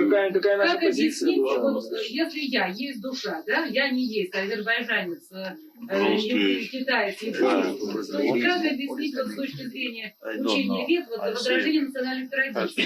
Возрождение национальных традиций. Вот ваше это. Да, они должны быть, И с другой стороны, они вот как? Бороться, сохранить свою культуру, малые народы, сохранять свою культуру. Язык, там, обычаи. Okay, so Тишина, тихо. okay. What? Okay, tradition. We are not this body. We are not Americans, not Azerbaijan, not Armenians, not Georgians. Then how should we? Let's say the small nations, should they develop their own culture and work and struggle for the development of their culture and their traditions and everything else? How should they? What should they be? Are they wrong in doing that? Big or small, we only have one culture to develop. Big or small? Big or small, big country or small country. Независимо от того, большая у нас страна или маленькая, у нас есть только одна культура, которую мы должны развивать и возрождать. And that is the culture of devotional service. И это культура преданного служения. I understand, but our government not understand about it. So we have to give the government the Bhagavad Gita. Мы должны дать правительству. Вот человек сказал, что она это понимает, но правительство наше не понимает. Тогда вот Гуру Махарадж сказал, что мы должны подарить правительству Бхагавад-гиту. You have to preach to them and make them understand. Мы должны проповедовать им и сделать так, чтобы они поняли. All these conflicts in India, Russia, America, everywhere, between one community and another, one republic and another, is going on because we are on the bodily platform. Все эти распри, которые происходят в Армении, в Индии и везде, они лишь от того происходят, потому что мы находимся на телесной платформе, телесной концепции жизни. Ну, я перевел. Что я могу? Спрашивает, надо ли ее развивать? Я это все перевел, я больше не зачем я второй раз. У нас одна культура. А как вот ремесла и все прочее? Должны, конечно. Ну, что В Писании сказано, все то, что направлено на служение Богу, оно истинно. Но то, что идет не к Богу, это не истинно. Okay. Okay, Prabhu, he has a Берем ли мы на себя карму во время проповеди тех людей, которым проповедуем? Do we take if I preach to him, let's say, if I preach to him, do I take his karma automatically? Or? You don't take the karma by preaching. Вы не принимаете карму, проповедуя. But the guru takes the karma when he gives the initiation. Но гуру принимает карму, когда он дает инициацию, посвящение. Тогда, значит, неинициированным ученикам не надо проповедовать. Почему? Что значит? Как же можно? Where's my book of the... Oh, here. No. Я перейду, вот вы вопрос зададите. Русский book. Which means that Prabhu is asking that, which means that non-initiated devotee should not preach. How he understood. I did not say that non-initiated devotee should not preach. Гуру Махарадж сказал, что неинициированный преданный не должен проповедовать. Why you say? Почему ты это говоришь? Я не инициированный, поэтому могу ли я проповедовать? He's saying, I am not initiated. Should I preach? Yes, everyone should preach. Да, каждый должен проповедовать. Does everyone eat or he doesn't eat?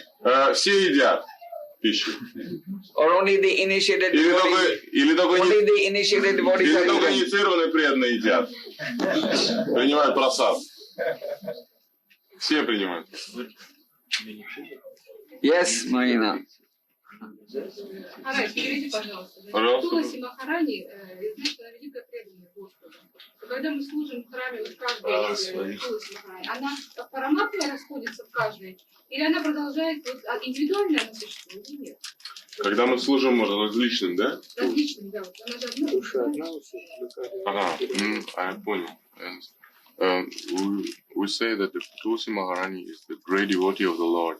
So when there are so many Tulsi plants, does it have one soul, one individual Tulsi, or it's different, or does it expand in so many plants, Tulsi plants? Say that again. Tulsi Maharani, the plant. Я все понял, вопрос я понял.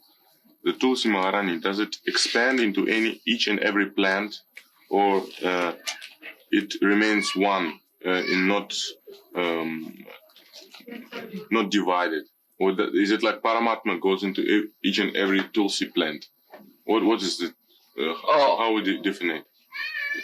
Each and every Tulsi plant, does it have its own individual, or it's all one? Yes, everyone has his own. Каждая Tulsi, каждое растение это индивидуально. Оно индивидуально. But it is all from one family. Но они все из одной семьи. Это одна и та же гопи. Oh, it's Gopi. Like mankind. Gopi.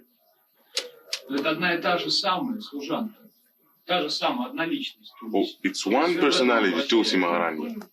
Oh, it's different personality. Each and every plant is different personality, like a servant of the Lord, maid servant, or whatever. They're all Tulsi plants are from one family. Все растения Tulsi из одной семьи. But they have their own identity at the same time. Но у них у каждой своя личность. Like we are all an assembly of devotees. Так же как каждый из нас находится в семье преданных. But we all have our own identity. Но у нас у каждого своя личная, каждая индивидуальность. Вопрос не об этом. Вы compris? Растение Тулси это экспансии одной. Ну я все перевел, то, что вы говорите.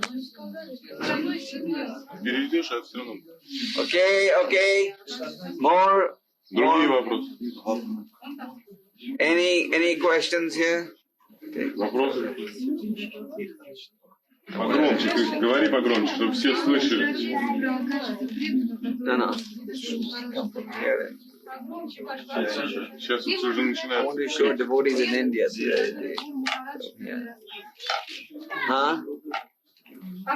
Где можно прочитать о 24 качествах? Чайтанья Чаритамрита. Okay. What's the question? Какой вопрос? У кого? Начесть о качествах, о которых сегодня говорили. Ага, кроме Чайтанья Чаритамриты. Нет, вообще Мата Чаритамрита. Where can we read about those 26 qualities of the devotee? In the Chaitanya Charitamrita. Чайтанья Чаритамрите. You need it in Russian language quickly. Вам нужна она скорее на русском языке. Very difficult. In which part? Which part is the chapter called Devotional Service. В главе, называющейся преданное служение. Anyway, we are going to continue the discussion on that. Мы продолжим разговор об этом. Anyone, Alex? Is Krishna Kumar next door? Кришна Кумар, там есть? Can you just call him for 1 minute? На одну минутку его. На одну минутку, да. Should I go on with more discussion now or what? Or take a 10-minute break? Or I can go on. So any more questions? Otherwise we can continue or take whatever you want. И какие еще вопросы мы сейчас продолжим или что? I just want to know. 1 minute. What time does this program go on till? Do we have another program? До которого часа эта программа? Okay. We should. Okay. I just want direction. What I'll do then, like yesterday, we'll just take a 10-15 minute break where everyone can stretch their legs and then we'll. Yeah. Is that okay? Okay, I just wanted to know. So, more questions? Еще вопросы? Я хотела спросить о Шачи Мате. I would like to know about Shachi Mata. Why she is very special devotee, and why it was very important to have dust from lotus feet, and why it was impossible. По-русски скажите, если можно. Я спрашивала о Шачи Мате. Okay. Почему она особая мать? Почему там... Mother of Chaitanya Mahaprabhu. Well, to be a mother of God is not an ordinary thing. Быть матерью Бога – это непростая вещь. Just like Mother Yasoda. Так же, как мать Ешода. So, Sachi Mata, they had all performed austerities for a long time, so they were given the opportunity to have the Lord as their son. Шачи Мата и все другие, они очень долгое время совершали аскезы для того, чтобы Господь дал им возможность, Господь явился как их сын. And by getting the dust touched by a great devotee, one benefits. Получая, в общем, пыль с лотосных стоп великого преданного, человек получает, в общем, человек этот очень получает большую милость. When you go to Vrindavan, you take the dust of Vrindavan because it has been stepped on by the Lord and His devotees. Когда вы идете во Вриндаван, вы берете немного земли Вриндавана, так как Господь ступал там, и Его величайшие преданные тоже ступали по этой земле. Can some more people come up there? There's some more space. There's a tape recorder there. Oh, that's right. Okay. Yeah. Yes. Значит, у меня очень маленький вопрос, я не буду там объяснять. Значит, я понимаю так, что так как душа нерожденная, неумирающая, и она вечная, значит, присутствует постоянное количество душ. То есть они есть всегда, значит, они постоянное количество. И как, я не знаю, как мне вот это понять, что оно бесконечное, тоже и постоянное. Как так понять? Ну, что значит бесконечное? Количество душ постоянно. Постоянно. И как я правильно думаю, что оно настолько велико, что можно считать его бесконечным. А что такое? Это же не какая-то дорога, количество душ бесконечно. Почему постоянно? Я поэтому Переведите вопрос, не надо дискуссии. Нет, я хочу просто понять, что переводить. Рождаются ли души новые, или количество постоянно? Рождаются ли новые души, или их количество? Количество постоянно или нет? Вот. И как объяснить это с бесконечностью душ? То есть, в принципе, говорится ведь, что оно бесчисленное количество. Бесчисленное количество душ. Ну, тогда понятно. Бесконечность это же не... How can we understand if there is an exact number of souls, individuals? How is the population going up? No, that. How is that it says that there is unknown бесконечное количество? There is an unexpanded, как сказать бесконечное количество? Кто там Матаджи сказал? Countless number. There is also said that it's countless. The jivas are countless. The jivas are countless because there are many planetary systems. Дживы, они очень... Их бесчисленное множество, потому что есть много различных планет. And the jivas are always moving from up to down, from one planet to another. И дживы, они постоянно путешествуют с одной планеты на другой, они переходят. So you cannot count the exact number of jivas. Вы не можете подсчитать их точное количество. Just like you cannot count the various incarnations of the Lord. Так же, как вы не можете подсчитать различные воплощения Господа. Now you may want to know how is it that the population on this planet is going up? Также, может, у вас будет такой вопрос, у некоторых бывает такой вопрос, что почему же, если увеличивается, значит, прирост населения, откуда берется? Do you want to know that? Хотите это знать? Does anybody know the answer? Yes. You know the answer? Coming from other planetary systems. I gave the answer once before. Does anyone remember the answer I gave last time? Кто-нибудь помнит? Я в прошлый раз отвечал на этот вопрос. Кто-нибудь помнит ответ? На какой вопрос? Вот на вопрос... Почему население увеличивает? Прирост населения откуда берется, если... So I'm asking this question. How is the human population going up? Теперь я спрашиваю у вас вопрос. Задаю вам вопрос. Как получается так, что образуется какой-то прирост населения? Откуда получается, что больше людей. У нас сейчас животных очень много уничтожено на планете. Сексуальное Из других видов тел приходит человеческое. From animal forms of life. They're coming from animal form. That's right? Well, it's partially. Okay. Okay, I'll give the reason the population is going up is because those who already have a human birth, they are not moving up, many of them.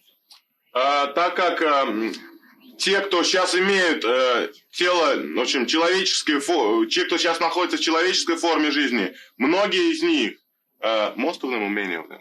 Many of them are not moving up. Множество, в общем, or most of them. Большинство из них, они не продвигаются выше. So, and those who are coming up from the lower species are gradually moving up.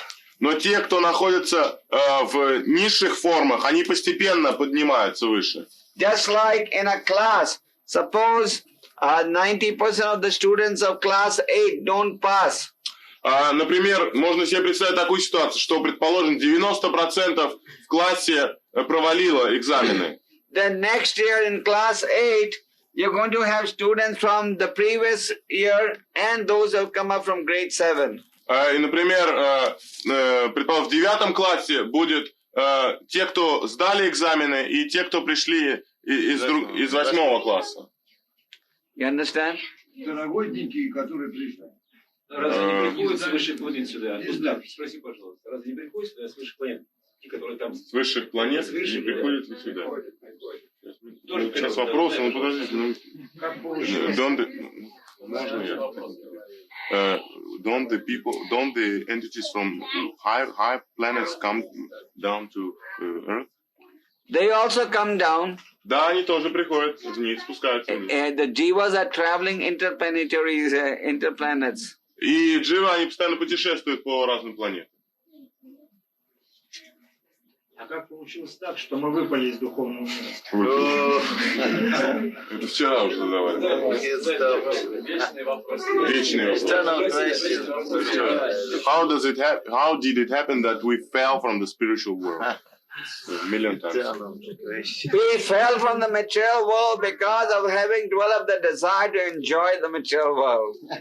Мы пришли в этот материальный мир, так как у нас было желание наслаждаться этим материальным миром. It is just like if somebody comes to Russia on a tourist visa. Все равно, как если кто-то приезжает в Россию как турист. And if he starts to do a job.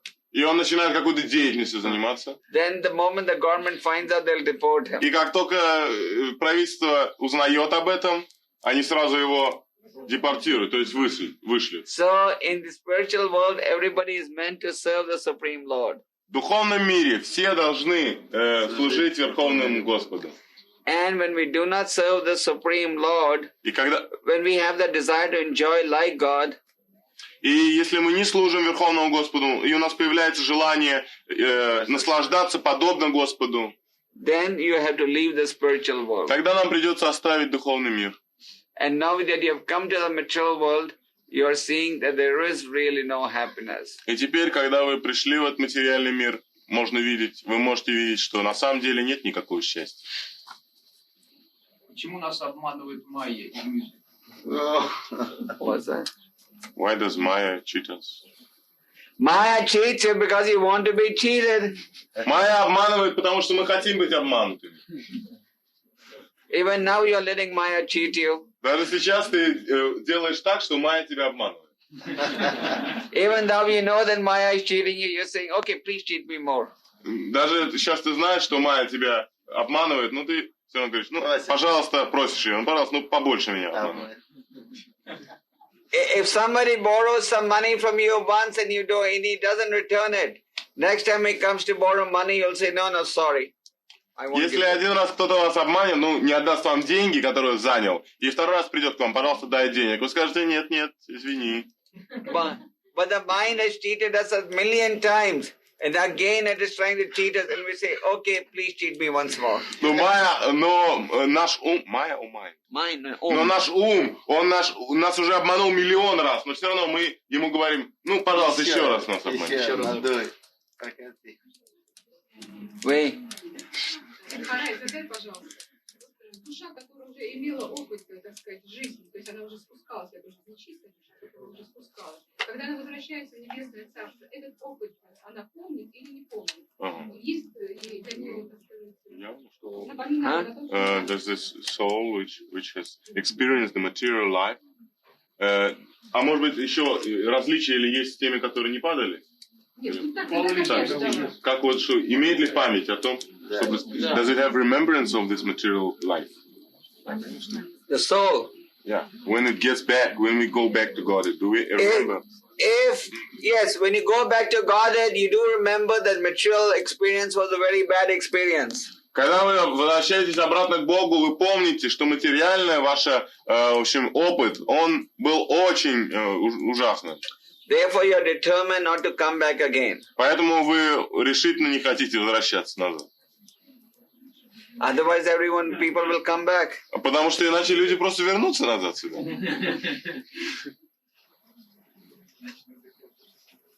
Yes.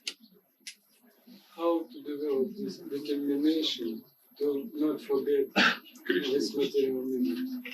Как развить вот эту решимость такую всегда помнить о материальных страданиях и быть решительным в духовном? This determination comes by sadhu sangha and chanting. Эта решимость, да, хорошая? Эта решимость, она приходит в общении с садху и посредством воспевания. If we sincerely follow the instructions of the Guru, Sadhu, Shastra and take advantage of devotee association, then нет problem. Если вы серьезно будете принимать общение с садху и поучение шастр и общение с преданными, тогда не будет проблем. Нет проблем. Нет проблем тогда. Вопрос можно? Харе Кришна. Те души, которые все-таки падают, значит, они до этого не были в материальном мире, поэтому они падают. Как понять? Что те, которые падают в материальном мире, Значит, они не имели the souls who already fell in the material world, that means that they have never been to the material world before, that's why they fell from the spiritual world. What's that? Do the souls which are now falling to the material world, does that mean that they have never been to the material world before? Is that the reason why they fell down? I don't know. No, that is not guaranteed that they have not been before. Нет гарантии, что они уже не были там, тут. But generally, once we've experienced this horrible experience, then one is careful in the future. Но обычно, когда вы испытали этот ужасный опыт у вас был уже, то вы будете очень осторожны вы будете очень осторожны впредь. The living entity always has the freedom to choose or reject God. У живого существа всегда есть свобода выбирать или отторгать Бога. Even when we go back to the spiritual world, that freedom will remain. Даже когда мы уйдем назад в духовный мир, эта свобода, она останется. Значит, в духовном мире есть забывчивость тоже? Is there forgetfulness in the spiritual world also? No, there is no forgetfulness, but since the living entity is always eternal and independent, he has the freedom to choose or reject God. Нет, забывчивости в духовном мире нет. Но так как живое существо, оно независимо, то у него есть такое право забыть или, в общем, не забыть, а отвергнуть или принять Бога. В чем проявляется esa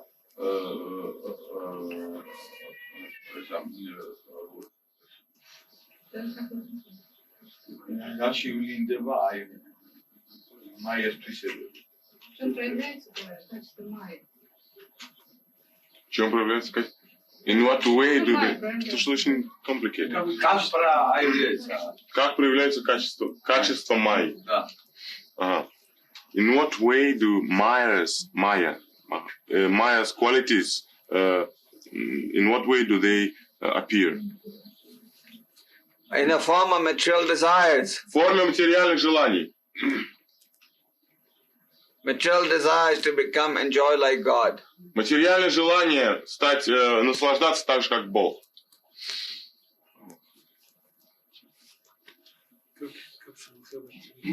So I was thinking that just like yesterday, if all of you wanted, we can take a 15-minute break and then we can start, I can continue with the rest of the qualities of a devotee. Я думаю, что сейчас можно на 15 минут объявить перерыв, а потом я продолжу 26 качеств преданного.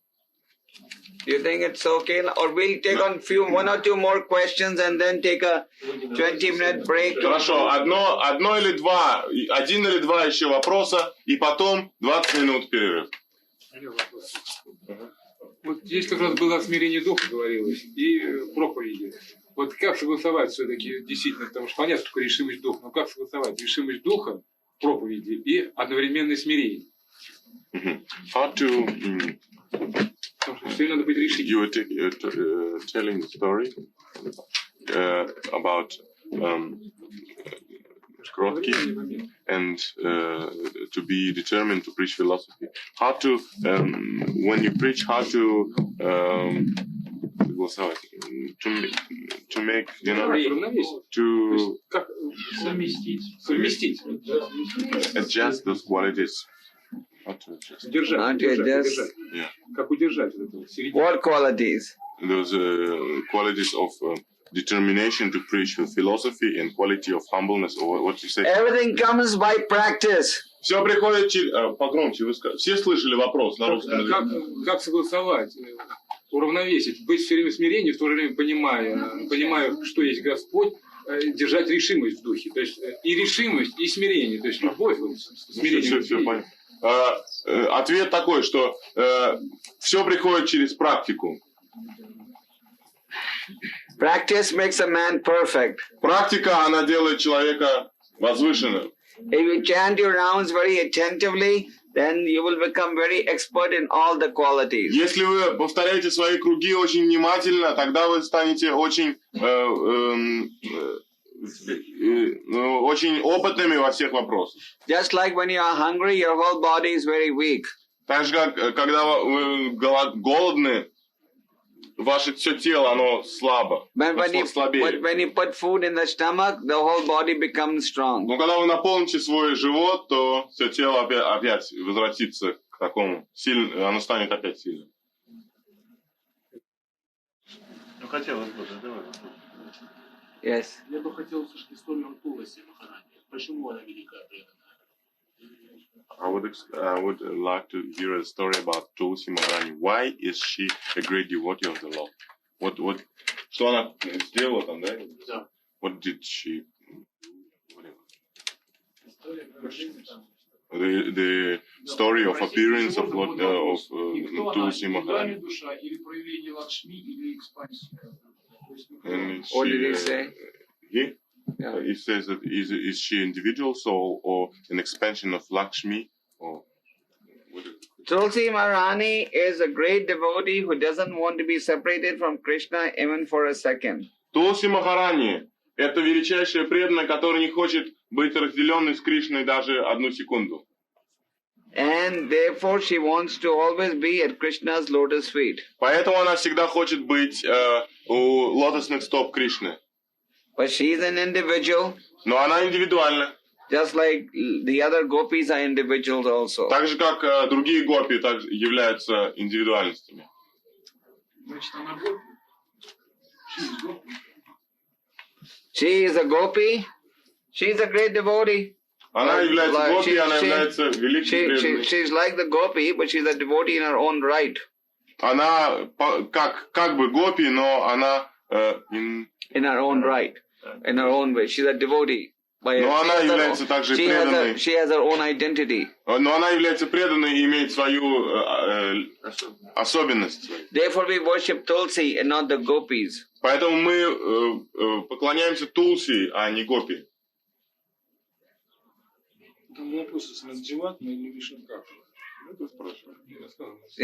She's not Jivatma. Она не является Дживатмой. She is the devotees of the Lord, from the Lord's family. Она является преданной из семьи Господа. Значит, вопросы большие. Значит, множественные проявления Туласи, множественные проявления Туласи, это экспансия одной служанки Господа. Which means that all the different forms of Tulsi, plants of Tulsi, they're expansions of one. Yes. They're all expansions. The original Tulsi expands into unlimited Tulsis. Да. Они все являются экспансиями изначальной Тулси. And Tulsi will only grow where there is devotion. И Тулси будет расти только там, где есть преданность. Just like Krishna will only manifest himself where there is devotion. Так же, как Кришна, он лишь проявит себя там, где есть преданность. Значит, Тулси засыхает там, где недостаточно. Tulsi, it dries up where there is no devotion. If we don't take care of Tulsi properly, then Tulsi will dry up. I mean, but sometimes you just take care of it properly. You think you take care of properly, but then it dries up. So it is better to say that when we don't take care properly, then it dries up. Ну, если правильно не относиться к ней, правильно не ухаживать, то она засохнет. А если не высыхает, значит все в порядке? But if it doesn't dry up, then everything is all right. Does that mean that? So. But a devotee never thinks that he is all right. Преданный никогда не думает, что он в порядке. Все в порядке. A devotee is always thinking he has to improve. Преданный постоянно думает, что он должен улучшиться, стать лучше. Is there prasad here for the devotees today? No. Будет ли просад для преданных? Ну, что это? I don't think so. Спросите насчет просады. No, not prasad for me. I'm not eating today. Будет или не будет? Готовит там кто-нибудь? No, tell him not for me, for the devotees. What is the program? Будет просад для преданных? No, I don't think. I'm not eating.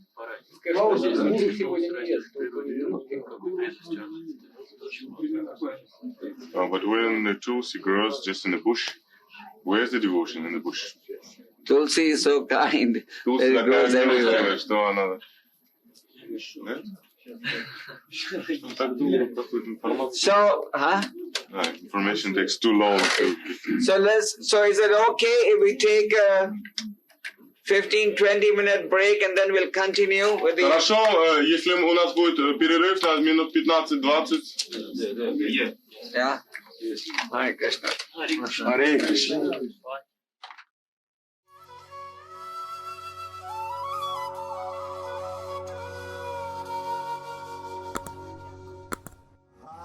Krishna, Krishna Krishna, Hare